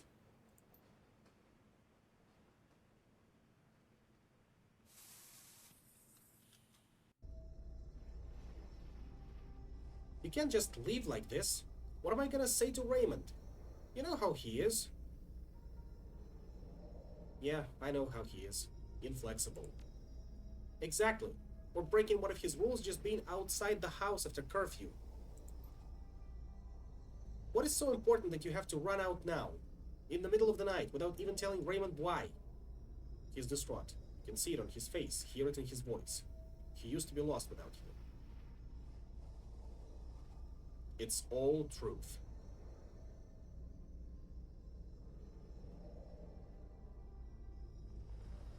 I've got a friend in a bind, Duncan. That's all I can say about it. I have to go help. His eyes widen. I thought I knew all your friends. I don't like this. It sounds like the kind of shit we said we'd leave behind. Look, whatever is going on, I can tell you one thing. Raymond will not approve. Raymond will not approve. I know. Why do you think I'm sneaking out? Get back before the weekend. You remember the look on Duncan's face as you walked away. The events that followed were a blur, one that you don't care to remember. 3 days later, you were behind bars in a private corporate prison. No interrogation, no charges, no appeal. Years later, some corporation bought some other corporation, and the new board of directors pushed through some sort of reform agenda. The higher-ups gave an order. Then you were out, with a few hundred new yen to your name and one scary-as-hell non-disclosure agreement ensuring your silence. In corporate America, they make you sign a non-disclosure agreement when you get out of jail. God damn it, that was stupid. Not that it mattered to you anymore. You were starting fresh, determined. Until Raymond tracked you down, left you that voicemail, brought you to Hong Kong and back together with Duncan Wu.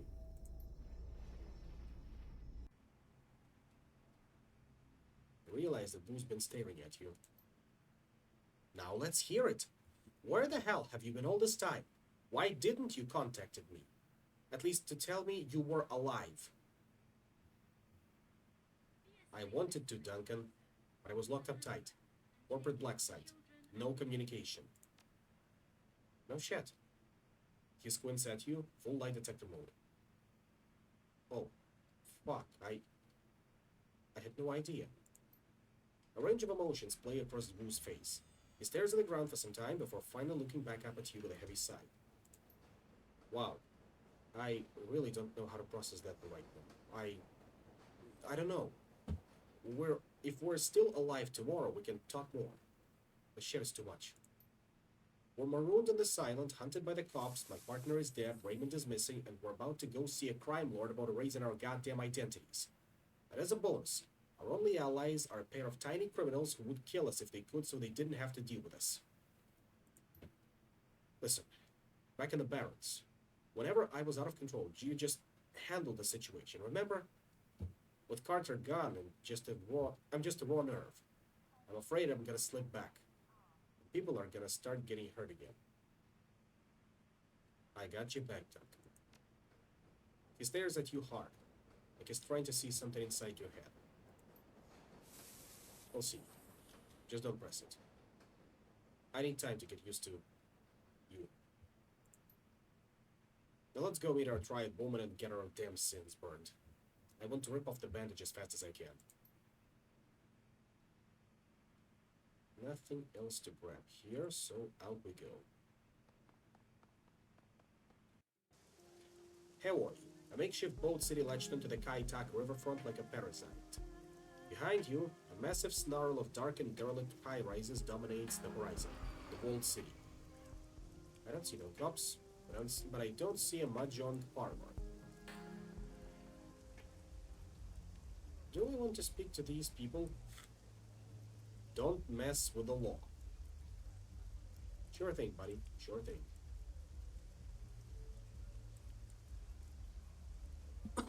I'm guessing this is where the Kowloon City begins. You can speak to Frederick Ka-Fai there, or that Triad Guard. Let's speak to Frederick first. That's close enough, friend. The club is members and invites only. I suggest you just move along. Gotcha. We'll speak to you later then. I expected it to look worse. Oh, it will get worse, I'm sure of it. The thug looks at you dead-faced. Despite his street clothes, he wears a high-tech earpiece. The entrance to the walled city is closed to foreigners. Nice talk.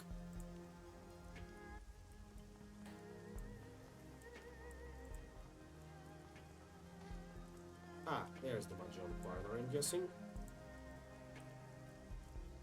A massive steel security door is set into a bunker-like concrete wall. There is no sign or identification of what this place is. A battered intercom is encased in a cage of welded steel and armor glass. Grainy letters are barely readable on the screen. Chrome Alley, medical services and mechanical repair. Premises protected by deadly weapons and infectious diseases. Not it as well.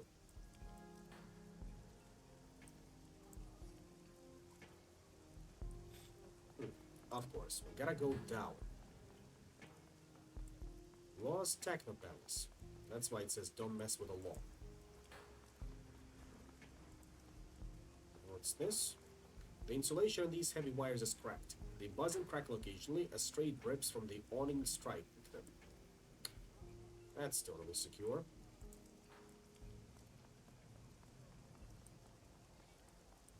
Aha, that's where we're supposed to go. Not through here, of course, but through here. Some kind of some smuggler over here. Just off the docks, you spot a sea-worn man with a smile that's almost too wide for his head. His teeth shine white against the thick black bush of his beard. His clothes are a myriad of colors, patterns, and fabrics. A smattering of cultures draped across his body. If there is anything he's clearly advertising, it's the extent of his travels. You see something you like? His voice is hoarse, like steel wool on your eardrums. Come and get it, because now's your last chance. Everything is on sale. Won't find prices like these anywhere else, my friend. Show me what you're selling. Weapons, spells, consumables, and programs. We got Mana Bolt 1, which we already own, so not interested in anything for now. See you later. There's my junk parlor.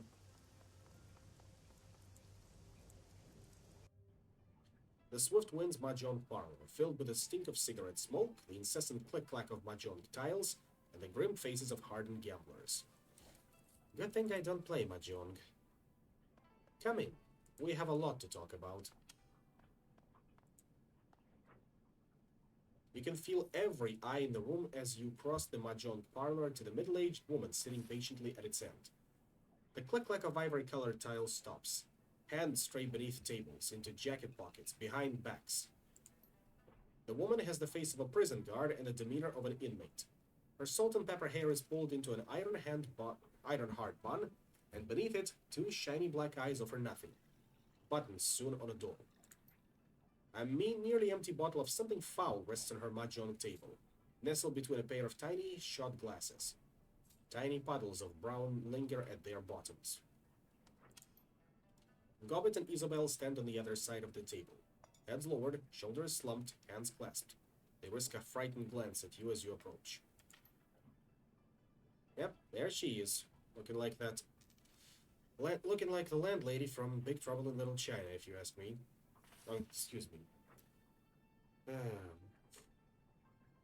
The other Kung Fu movie. The name escapes my memory, but you know which one I'm talking about. My little pair of fuck-ups here told me all about what happened on the docks. She dips a pinky into a shot glass, brings it to her mouth, removes it with a sharp smack. How two of my best runners had their heads put out. How you need protection, and how you need to get your identities wiped before you get your heads put out too. See? Now you remember. Potentially leading the heat to my front door, placing me and everyone in my employ in danger. Yeah, Kung Fu Hustle, now I remember too. So wise. So very, very wise. The young shaman's eyes never leave the floor. We're sorry, Auntie. We thought you mustn't speak until you're spoken to, Gobbet dear. And since you are the one short hair away from being dumped in the river chained to Isabel's corpse, I suggest you let your new friends here do the talking for a while. Does that make sense to you, dear? Yes, Auntie. Very good. You learn so quickly. Well, let's try and stick out for her. Gobbet kept a very cool head in a tense situation. She's the one who led us out of the police ambush. Gobbet's eyes dart from you to the triad boss and back again. A thin trickle of perspiration slides from beneath the ropes of her hair. Kindly Cheng slowly turns, directs her attention to you. I count little Gobbet here among my most resourceful runners, but I admit it's good to have outside validation from time to time. The look of gratitude from the young rat shaman is deeply sincere and exceedingly brief. And now that you've shared that valuable little tidbit, perhaps you would be so kind as to keep your fucking mouth shut until you're spoken to. Can you do that for me? Nod yes. I do appreciate it, dear. Now, my darlings, I understand from little Ratchet here that you came from Seattle to meet with my client, Mr. Black. Bull's jaw tightens at the word client. But before you could find him, the HKPF started splattering gray matter everywhere and everything went to shit. And now you need your sins burned so you can disappear before you end up dead too. Is that right? Yes, ma'am. Very good. Why don't we start with you telling me who you are? Well, you can call me by my street name. Oh, you've already chosen a street name. How prescient of you. Valcher. It's a good name. His real character. Well, thank you kindly, Auntie. People say it's dumb, but I trust your judgment. Now, what's your real name? I mean, do you want me to erase you? You do want me to erase your identities, don't you, dear? I'll need to know who you are first. My real name? I'm a mage of the Hermetic variety. Interesting. I must say, I've never been partial to magicians myself. Too otherworldly for me. And how did you become a mage? Picked it up young. I've been in the cooler for a few. Still can't believe it. Kindly Cheng whips her head towards Wu, an asteel retort already on her lips. But then she stops, sticks out her lower lip as she sizes him up. She turns to her lieutenant standing behind her, nodding her approval. Looks like the gun show is in town. What's your name, gun show? Duncan Wu. I'm a cop. Lone Star. I hear there is some fresh corpses found on the docks tonight. Smugglers, I believe. Didn't sound like the Hong Kong police when I heard about it. You're doing Duncan Wu? I identified myself as a Lone Star, but they wouldn't stand down. They had weapons. It was self-defense. I don't care, sweetie. They weren't my people. But now I know you're a life-taker, Mr. Gunshow. You and your friend here. But now I am curious. Why were you meeting Raymond Black on the docks tonight? He's a friend. Said he needed our help. Really? You have a lot of 65-year-old friends who you'll fly around the world to help? He raised us. Raymond Black is our foster father. Interesting. Sorry, kids, but he was looking like Shep when I saw him. Eyes half open, dark circles around them, dragging his feet, the whole bit. Your foster daddy was in a bad place. Sounds like he wasn't sleeping. Could be. From what he said, it sounded like he was having nightmares. He would stop in the middle of a sentence and mutter something to himself. One time it was about the walls breathing or something. Another time it was about teeth. Thousands of teeth. This will be important later on. I remember him drifting off near the end of our meeting. It looked like he was off somewhere else in his head. He said, I left prosperity in there. Then Niger put his hand on Mr. Black's shoulder, asked him why he wanted to go into the Walled City so badly. That seemed to bring him back. When your old man opened his eyes, they were full of tears. Then he muttered something else I couldn't make out.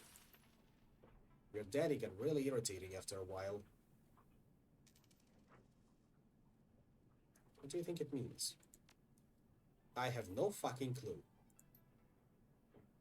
Alright, let's get to it.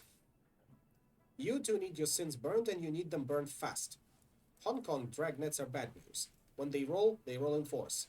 Armored personnel carriers, heavy armor, heavy weapons, sorcerers, the whole thing. And they aren't coming to arrest you. The good news is, I can help you. With a wave of my hand, I can make your sins disappear. But you need to understand, my darlings, is that what you're asking for is not a simple request. Burning a sin isn't just deleting a number. It's wiping all reference to that number from all of the world's largest databases. It's making your mugshot in their facial recognition database so that the first camera you walk past does not bring them down to you like a ton of bricks. It's covering our fucking tracks so that the act of burning your sin does not lead them right to us. It requires contacts in numerous corporations and the UCIS government. It requires someone like me. Therefore, I need to make a choice. Do I kill you and dispose of your bodies before the cops come looking to you, or do I help you burn your sins? Look at that. We both got etiquette academic and etiquette gang that we can take advantage of. But let's go with academic for this one. From what I've read about the triads, your first priority should be your reputation. 2 of your people were just killed. It is a loss of face. So clever. So clever. Yes, I have been placed in a delicate situation, haven't I?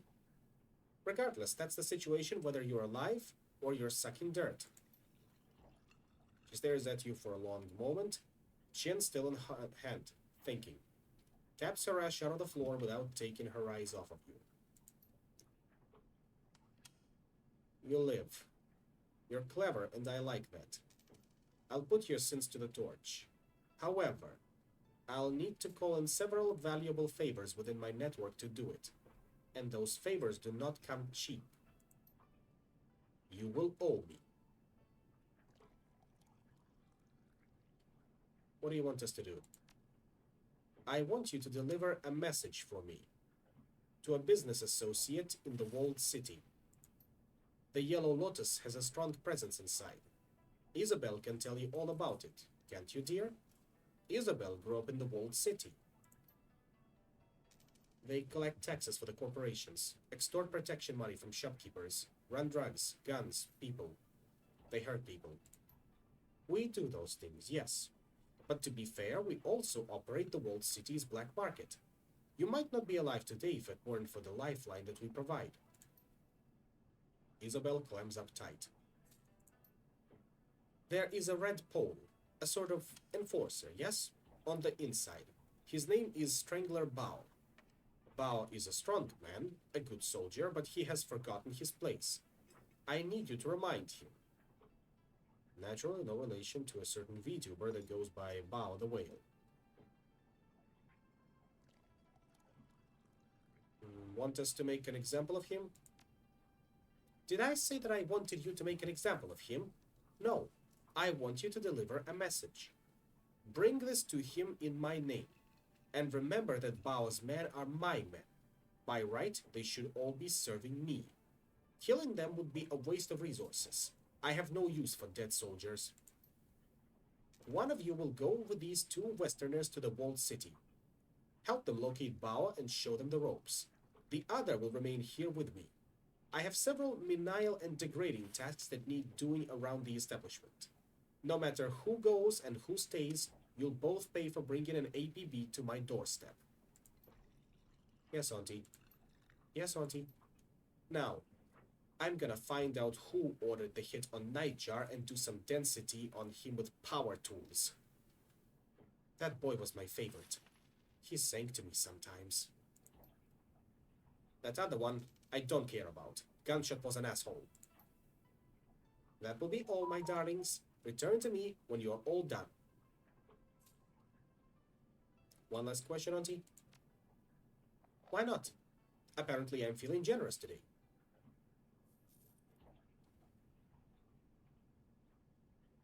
How do I know you weren't behind... No, that's a stupid question.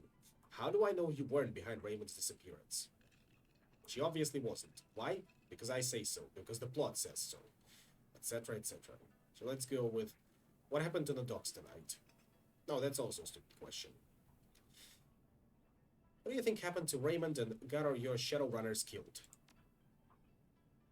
I don't know. Don't we all?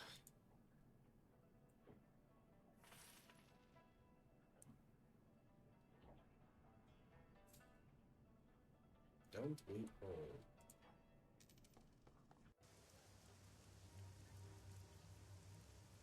Actually, wait, before we go, can't talk to either Isabel or Gobbet. I'll talk to Kindly Cheng after this is done, so let's just move on. Speaking of, we do have karma to spare. 10 karma specifically. I'm thinking we spend a bit more in our body. Cannot have enough HP. Never. And charisma. Next up, we'll be spending it on willpower.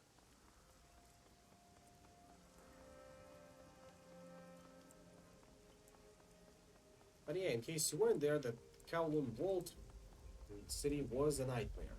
Legit nightmare. There were scientific papers written on how awful that place was. Auntie Cheng said you'd be coming. You can pass. Uh-huh. Into the Walled City we go. When traveling to the new mission locations, you will be able to choose which members of your team to bring and modify their loadout for the run. When members of your team become permanently incapacitated on a mission, they'll be automatically extracted for emergency medical care. They'll be patched up and ready for action the next time you return to Heon. Avoid this loss of firepower by always carrying some Dockwagon trauma kits into the field. I think for this one, I'm gonna grab Isabel. As dangerous in meat space as she's in the Matrix, carries explosives in the silver gun pistol. Duncan, Orc, crew security specialist. Trained by Lone Star, an expert in assault rifle combat and non-lethal takedowns. Gobbet, crew shaman.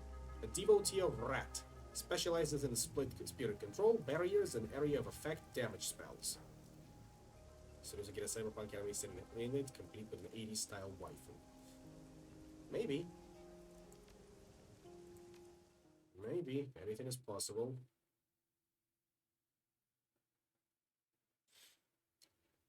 But let's see what our next bit is going to be. Kowloon Walled City. The most densely populated spot on Earth. Nearly 40,000 people crammed into 7 acres of chaos, poverty, disease, and vice. A self-contained city that collects no taxes and provides no city services. Stagnant water still sits in temporary wells. Trash piles piled on roofs for controlled burns. Improvised structures lean dangerously over populated areas. It's the ideal breeding ground for all manner of illicit trade. Drugs, gambling, black market trade, metahuman trafficking, and everything in between. The only law is triad law. And now you need to enter the septic system of a city. Find a triad enforcer named Strangler Bao, and deliver a message from Kindly Cheng. Kowloon Generic Romance. Don't think there's anything else we can take with us. Yeah. Here we go.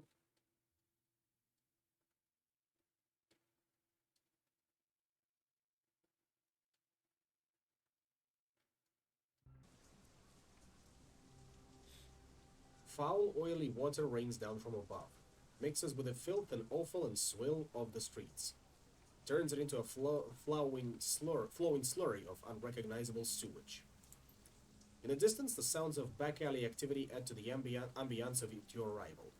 Breaking glass, the crackling piss of a garbage fire, faint screams of terror punctuated by the occasional gunshot.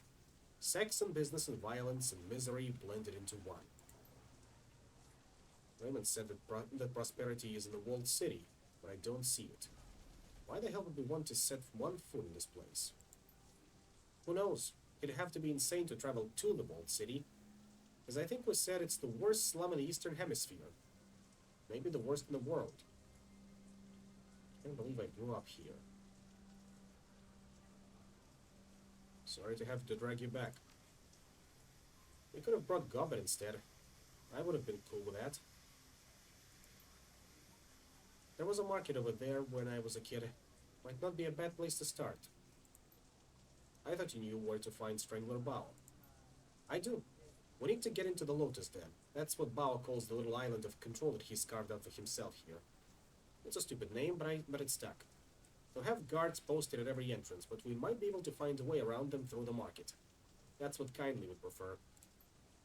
They probably aren't expecting anyone to come in force. We can kick in the door, drop the guards, and hand over the message and get the hell out. Duncan, did you miss the part where Kindly said that she'd rather not have us kill anybody? Kindly doesn't want them dead. She wants them to remember where their loyalties lie. It's tough to remember much of anything when you've got a bullet in your head. See? Thank you for the reminder, Isabel. I mean, we could kill them if you really wanted to. Technically, Bao is the only one that has to live. But I'd rather keep Auntie Cheng happy than piss her off again.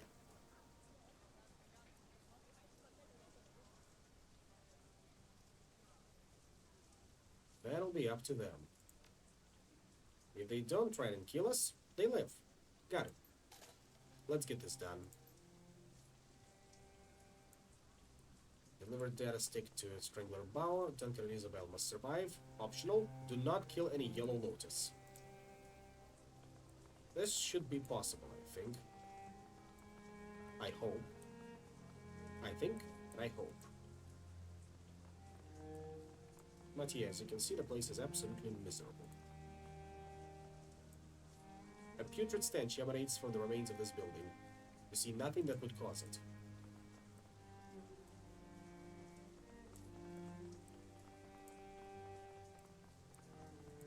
Over here, help! A young woman lies on the ground. She's a bloody mess. Streaks and splatters of crimson crisscross her blues and mat her hair. Judging by the quality of her clothing and the bag on her shoulder, you'd make her out as a student. She's as out of place here as a librarian would be in a game of urban brawl. She struggles to move, but she's clearly exhausted. The dark circles in her eyes tell you that she hasn't slept in days. When the woman sees you heading her way, her face hardens. You see her hand slip in her jacket pocket, but as she studies your face, the fear in her eyes gives way to curiosity. You guys don't look like you're from around here. A hacking cough shakes her, but her eyes remain fixed on you. You either. Who are you? I'm a student at HKU. She glances around watchfully. Over your shoulder, at the buildings looming above her, into windows nearby. Doing some research.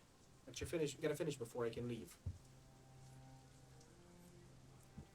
You look like you haven't slept in days. That's because I haven't. I've been living with the family in one of the inner blocks for the past few months, working on my thesis. It was bad, but I could handle it. For the past 5 days, though, I've been living in the streets, hiding from the predators. What happened to the family? I'm not 100% sure. My mother, she worked at a dive bar as a hostess. The father was a handyman. They never really went anywhere. Didn't have the money to. I woke up one day and the whole family was gone. Just gone. I squatted in their place for a while, but then some people started coming around, eyeing the place. I figured I should get out, finish my research as fast as I could, and head back to campus. Then I got sick. What kind of research would you do in a place like this? My thesis is about Feng Shui in the Sixth World. This was the right place to do it. The only place to do it. Otherwise, I wouldn't be here. Still in the data gathering phase, or are you attempting to verify a hypothesis? Verification. You know much about Feng Shui? Specifically how it applies here in Hong Kong? A little. Why don't you educate me? As you may know, Feng Shui is one of the 5 arts of Chinese metaphysics. Before the awakening, it was thought of as a philosophical system for harmonizing people with the surrounding environment. Today, in the Sixth World, Feng Shui is more than just a philosophical construct. It's actually a form of magic. The whole thing revolves around Qi, the invisible life energy that binds every person and thing together. It's very real here in Hong Kong. Nobody knows the reason why. Maybe it's only real because people believe that it is. Second.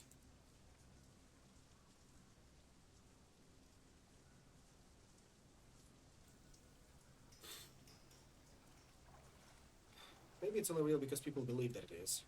The important thing is, it's a measurable, quantifiable phenomenon. There's an entire industry that's grown up around it. This doesn't look like a place where people are harmonized with anything. No, it isn't. Not at all. The Feng Shui in the walled city is completely screwed. I mean, just look at the place. The Qi is all wrong here. You can feel it, right? I felt that something was wrong the minute I walked in. Bad Qi, huh? Qi needs to flow. Positive Feng Shui allows that to happen. If Qi gets pent up and trapped, it goes sour. That's what's happening here. The woman clears her throat, then lets out a hacking cough. The effort requires a moment for her to recover before she speaks again. You know, I hate to admit it, but I could use some help. I started running I guess I'd call it an experiment of sorts. Nothing conclusive, just a few quick trials to support my hypothesis before I got into hardcore data gathering mode. There are only a few things left to do. If you could finish them for me, I could get out of here. Please, follow the notes on this sheet. Just say what you need us to do. I need you to make adjustments to the area's feng shui. My notes will tell you how. The goal is to remove sources of friction and to record the results. My hypothesis is that even small adjustments can have a measurable impact on chi flow. If I'm right, it should improve, and life here should get just a little bit better. I'll see what I can do. Repair the walled city. Sure, why not?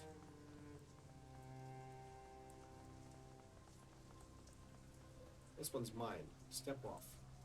Yeah. Wouldn't want your bike anyway.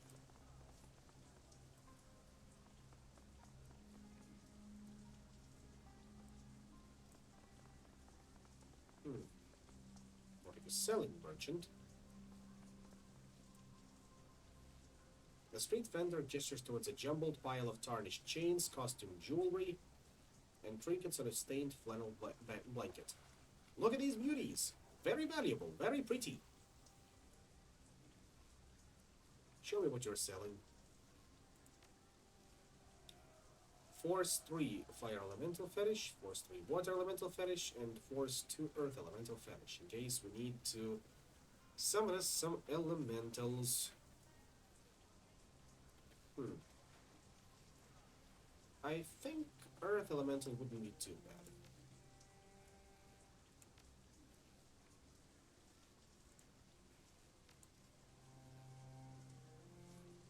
Anyway, ever heard anyone say prosperity is in a walled city?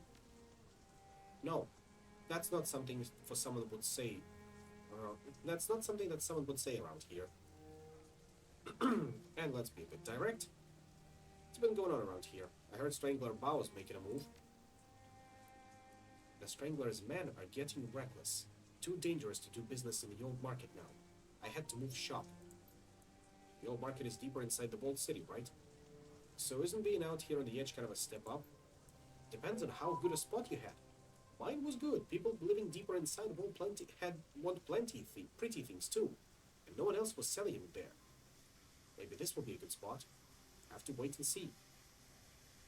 I'll see you around.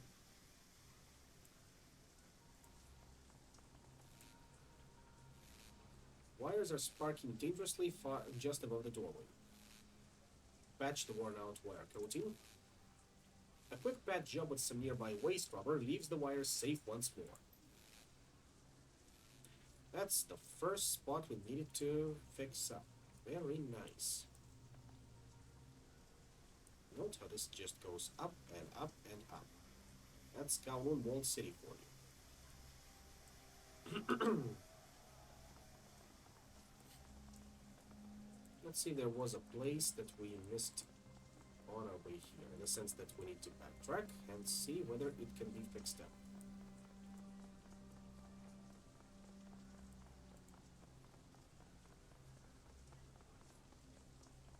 Not here. We can speak to this merchant. Clothing! I have good quality clothing for sale. Prosperity is in the walled city. Prosperity? I don't know what that means. Yeah, I can tell. Oh, I can tell. Sometimes the cough just sneaks up on me, like this time. Other times you know it's coming, so I can mute myself and cough it out.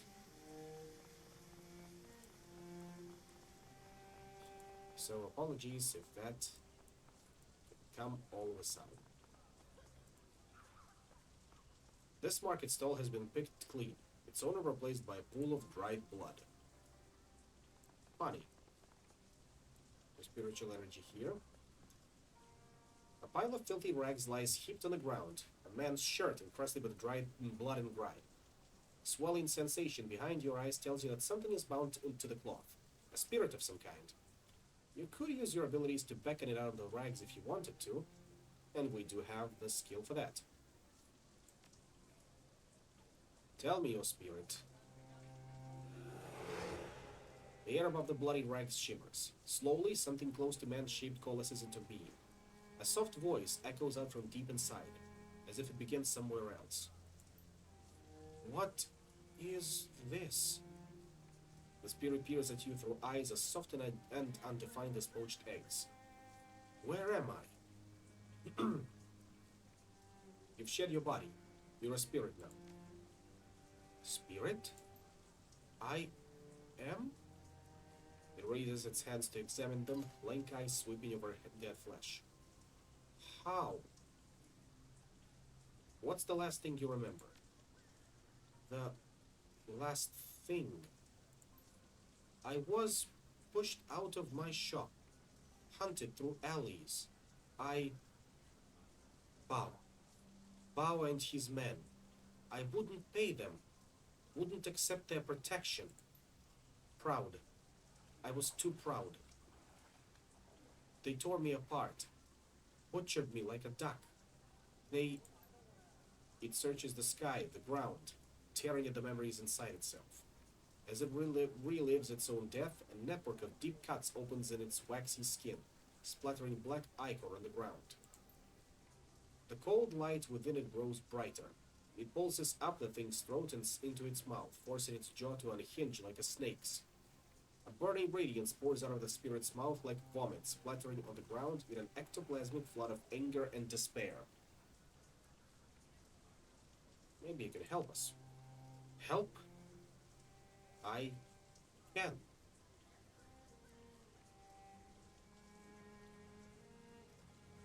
You can get us past Bao's guards and into the walled city, so we can find him.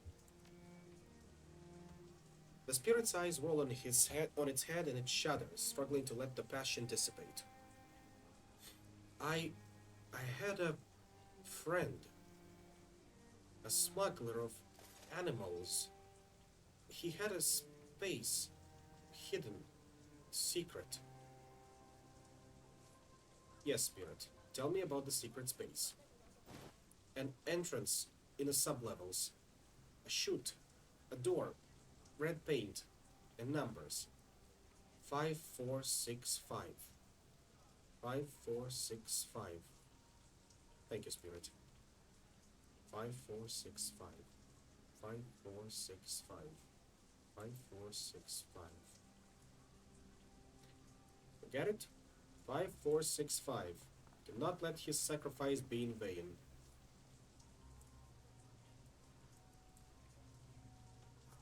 And that ley line was not there.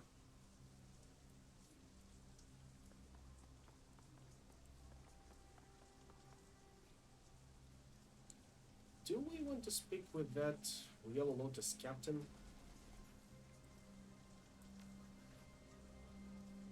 Can we save here? I think we can. Just in case. If things go south, this will be ugly.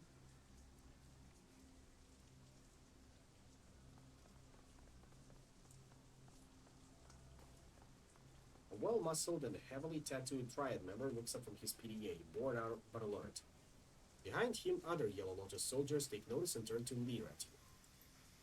You're in the wrong neighborhood, tourist boy. You and your own little tourist friends. I'm a local. I work for Kindly Chain. Show some respect. That's so. Then you already know that you shouldn't be here. That Fossil doesn't run things round here anymore. His hand strays to his jacket and a conspicuous bulge in the fabric. Could be a gun, a knife, or a blackjack. Best get moving, little girl. Best move before we hurt you all real bad. I'm not gonna tell you twice. Relax, we're just here to check in on the local merchants. The merchants belong to Bao now. Get lost. Okay then.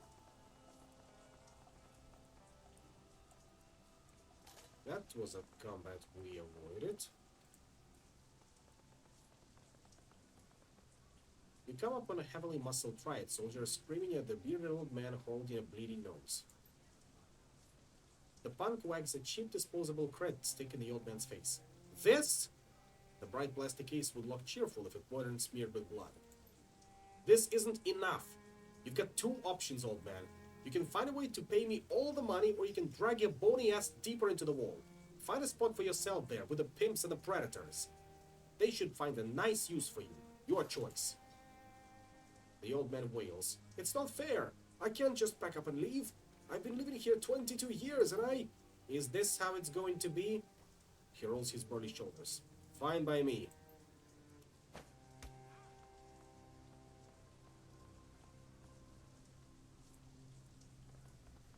He's out cold.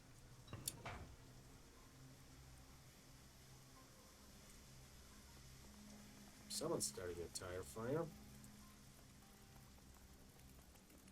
These tires have been set aflame and have been burning for some time. The smell is awful.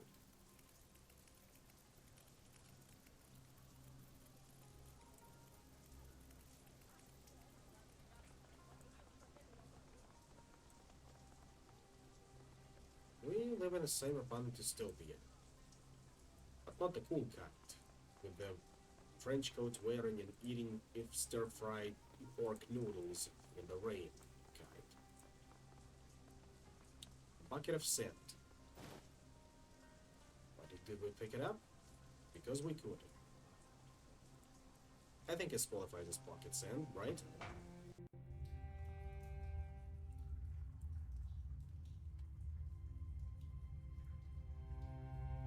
Get it over with. There we go. Gonna look around a little bit.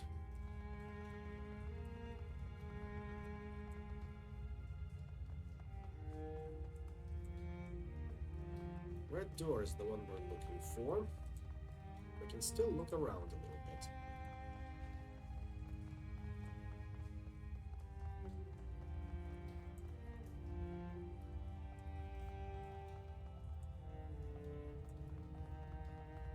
Maggots chum within stews of unidentifiable ingredients. Yeah, I can see Strangler Bao is really living up to his name because he's strangling business in here. Gunrunner, who's offering guns, naturally. A tubby man with a twice broken nose glances up to you from a pile of gun parts. He offers you a gap-toothed smile. Nice firearms here. Good for protection. You got a husband, a wife, you got kids. You keep them safe with one of these beauties. Quality is guaranteed. Your satisfaction is everything. You want to buy? Show me what you got. Cheshka Black Scorpion, Uzi 3, Benelli Raffaello, Street Sweeper, Ruger 100S, AK-97, M79 Grenade Launcher, and flashbangs and frags. What weapons do we have, by the way?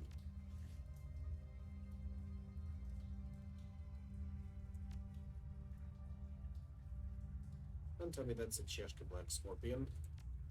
No, it's Fichetti Security 500.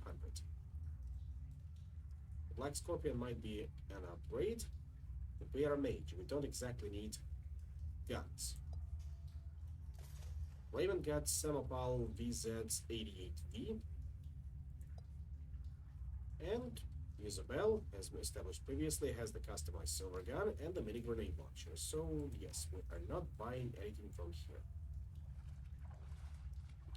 So, prosperity is in the walled city. If you're an organ legger or a gun runner or a triad, sure as shit that it is. Otherwise, you're looking at a hard hand-to-mouth, meal-to-meal existence here. Yeah, Visa 88. It's been established that it's a Czech gun.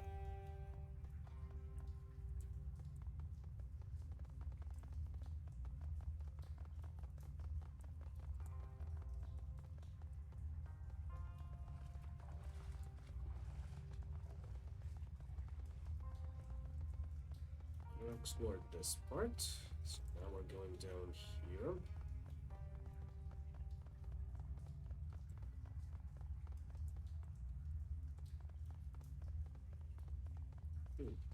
Another Yellow Lotus Enforcer, huh? Let's try our luck. The Yellow Lotus Enforcer glares at you. You can see the outline of the old man's cred stick in his vest pocket. He flexes and his muscles bulge. What do you want? Step away, asshole, right now.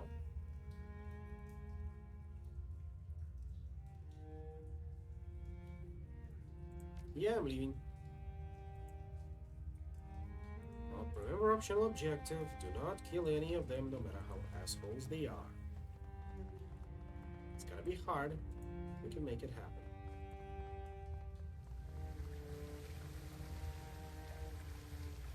The old rusted valve, water valve, unable to close off the flow of water that's pouring out of the broken pipe. Duncan, can you give me a hand with this? Sure thing. Shouldn't be too hard. The flow of water ceases. Less clean water will run into the streets now. Run off into the streets now. That's the second walled city repair that we did. There was a choice to coming down here. Now, out of curiosity, Isabel, will you be able to get this door open for us? Considering it's got an electronic door panel and everything. Isabel, ask Isabel to bypass the panel. Nothing to it. She loads up a program on her deck and effortlessly decodes the door lock. The door unlocks. Hatch deadbolt right here. A secure terminal. This terminal belongs to Bao's people. I bet that we can get something useful out of it. Well, Isabel, you're jacking in. What do you have? Sniffer increases your chance to hit against enemy ICs by 20% for 3 rounds. Medic, healing. Suppression reduces system trace by 50. Killer, powerful attack program directed at one target. And 1 shield ESP. She can make it happen. The Matrix helps Slide will give you a rundown on some features you'll encounter navigating through cyberspace, including system trace, Matrix combat, and watch your eyes. No, I think we can make it through. It's a stealth section, so you just need to be careful about it.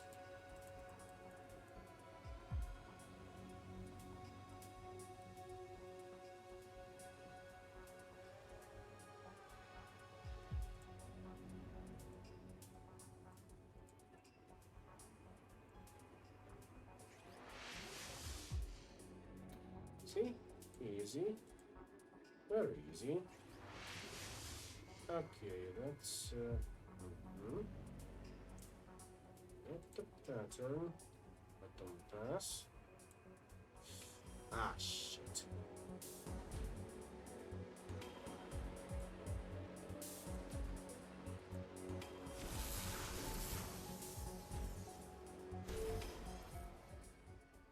You saw nothing. You saw nothing. You saw nothing.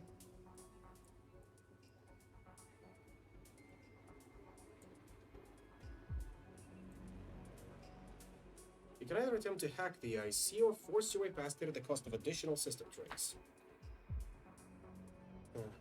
Well, let's try to hack it. Because forcing it is... that's gonna bring us dangerously close.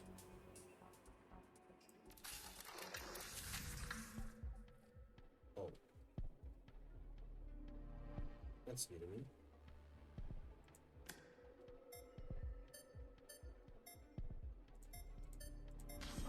Oh, that's Simon Says.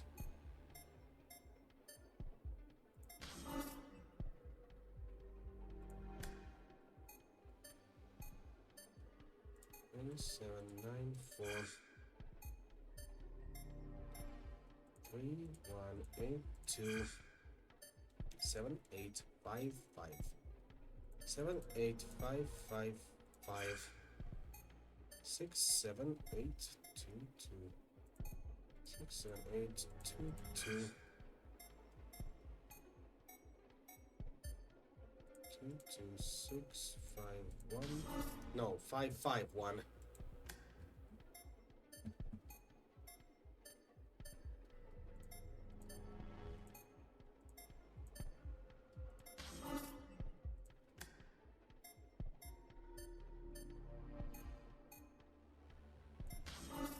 Okay, once again.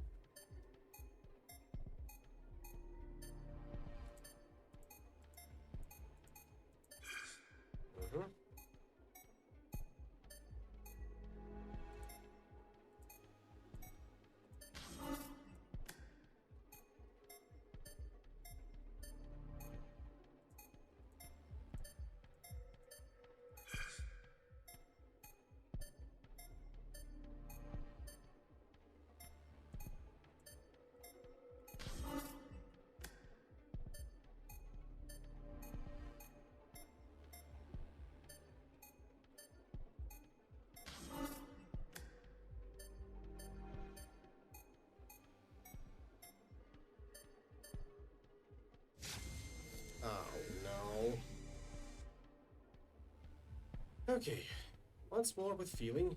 Once we've established that it's Simon Says.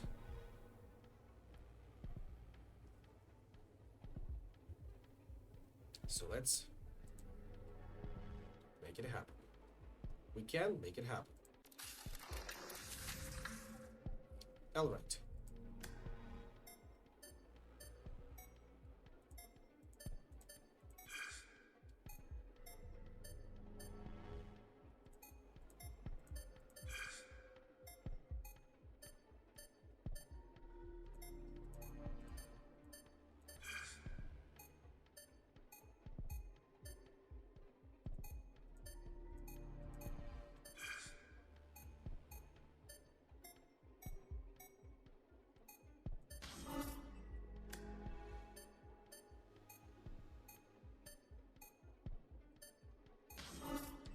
It's 4, 7, 9, 9, 8, 4, 2.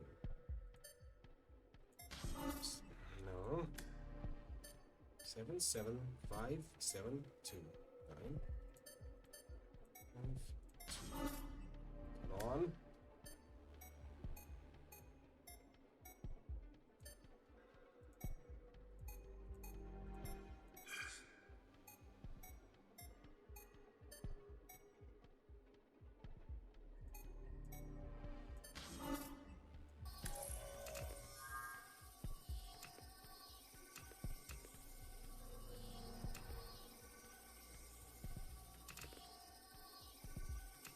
Oh, no, no.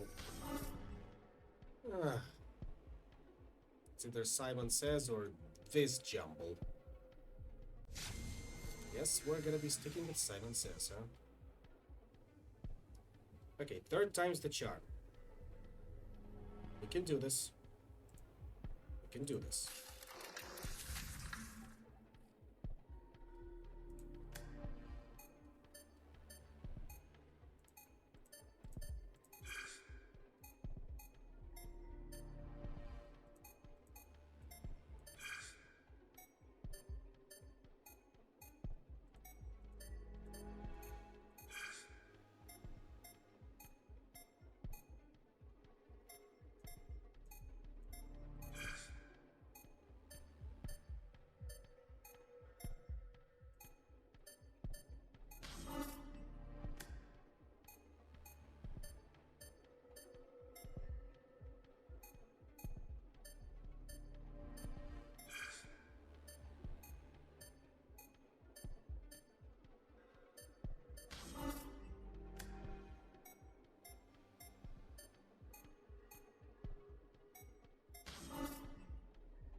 More.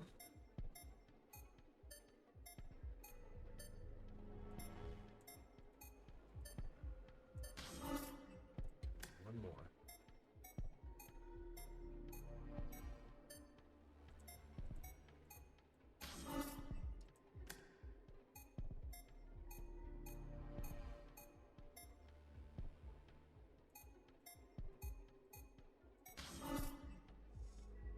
God damn it all.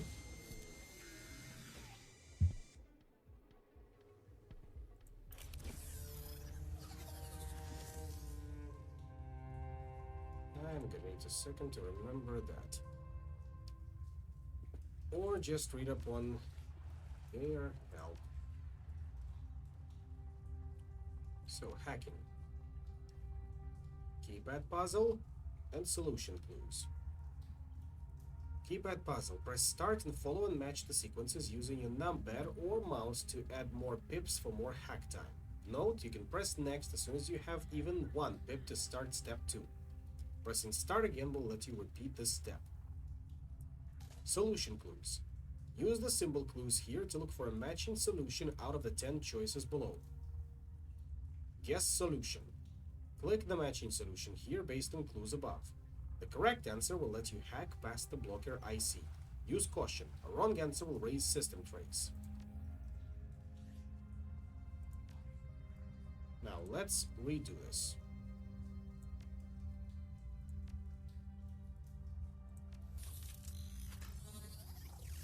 From the top.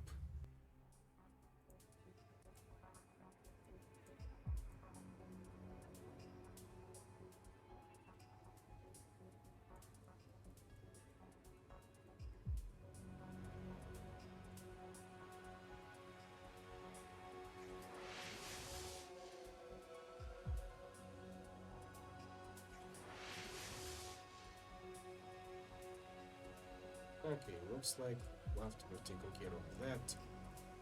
Guardian IC. Motherfucker.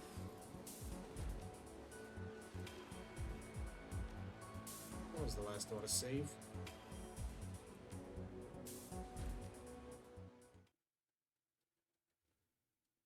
I guess the system trace does persist. I thought I was being clever. Highly unfortunate.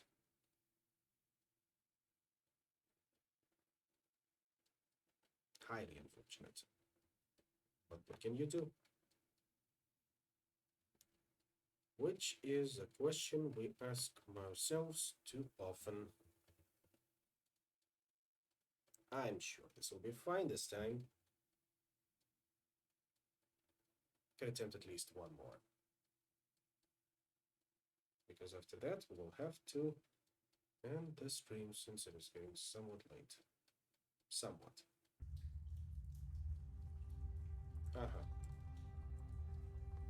Not too far away.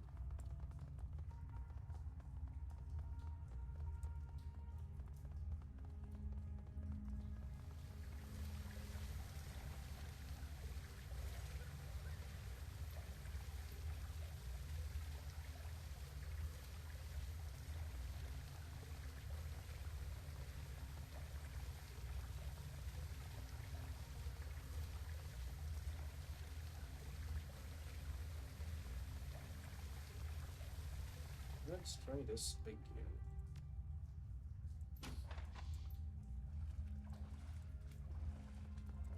So hatch deadbolts will be released after we get through here.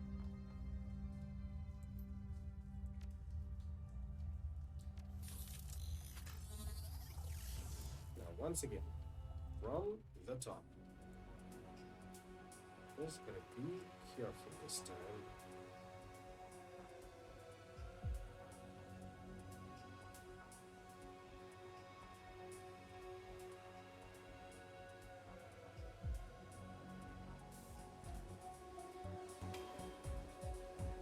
Fine. I suppose we will deal with one of you. You know I hate it.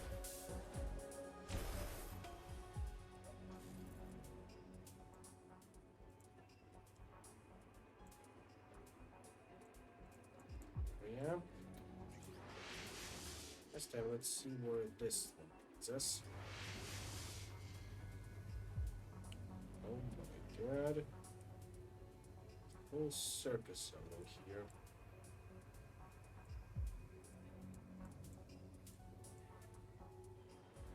I hate it. I already hate it.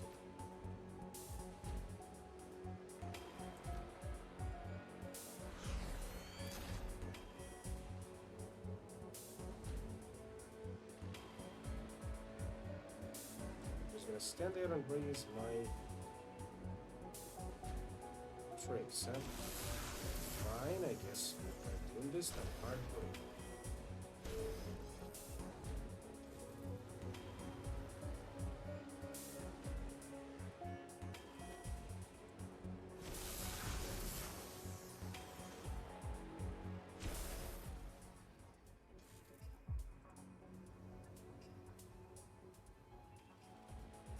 No, you know what?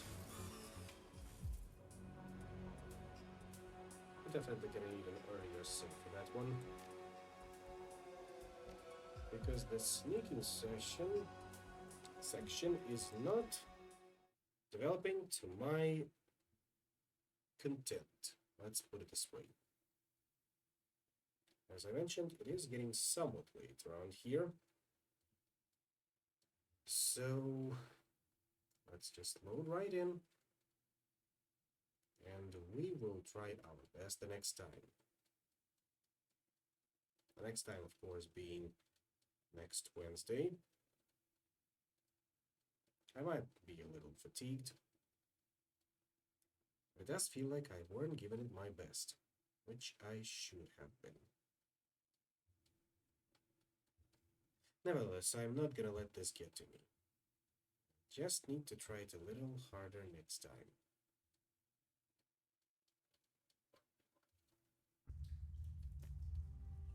The autosave is exactly where I needed to. But for now, I think we can call it here for the night. Therefore, I'd like to thank you for coming. Hopefully you've enjoyed the game. I know I am enjoying it, it's just that this particular Matrix rework is leaving me a little miffed. Anyway, I'll see you all tomorrow. We'll be going back to Hard West. Thank you for coming once again. Until next time, peace out.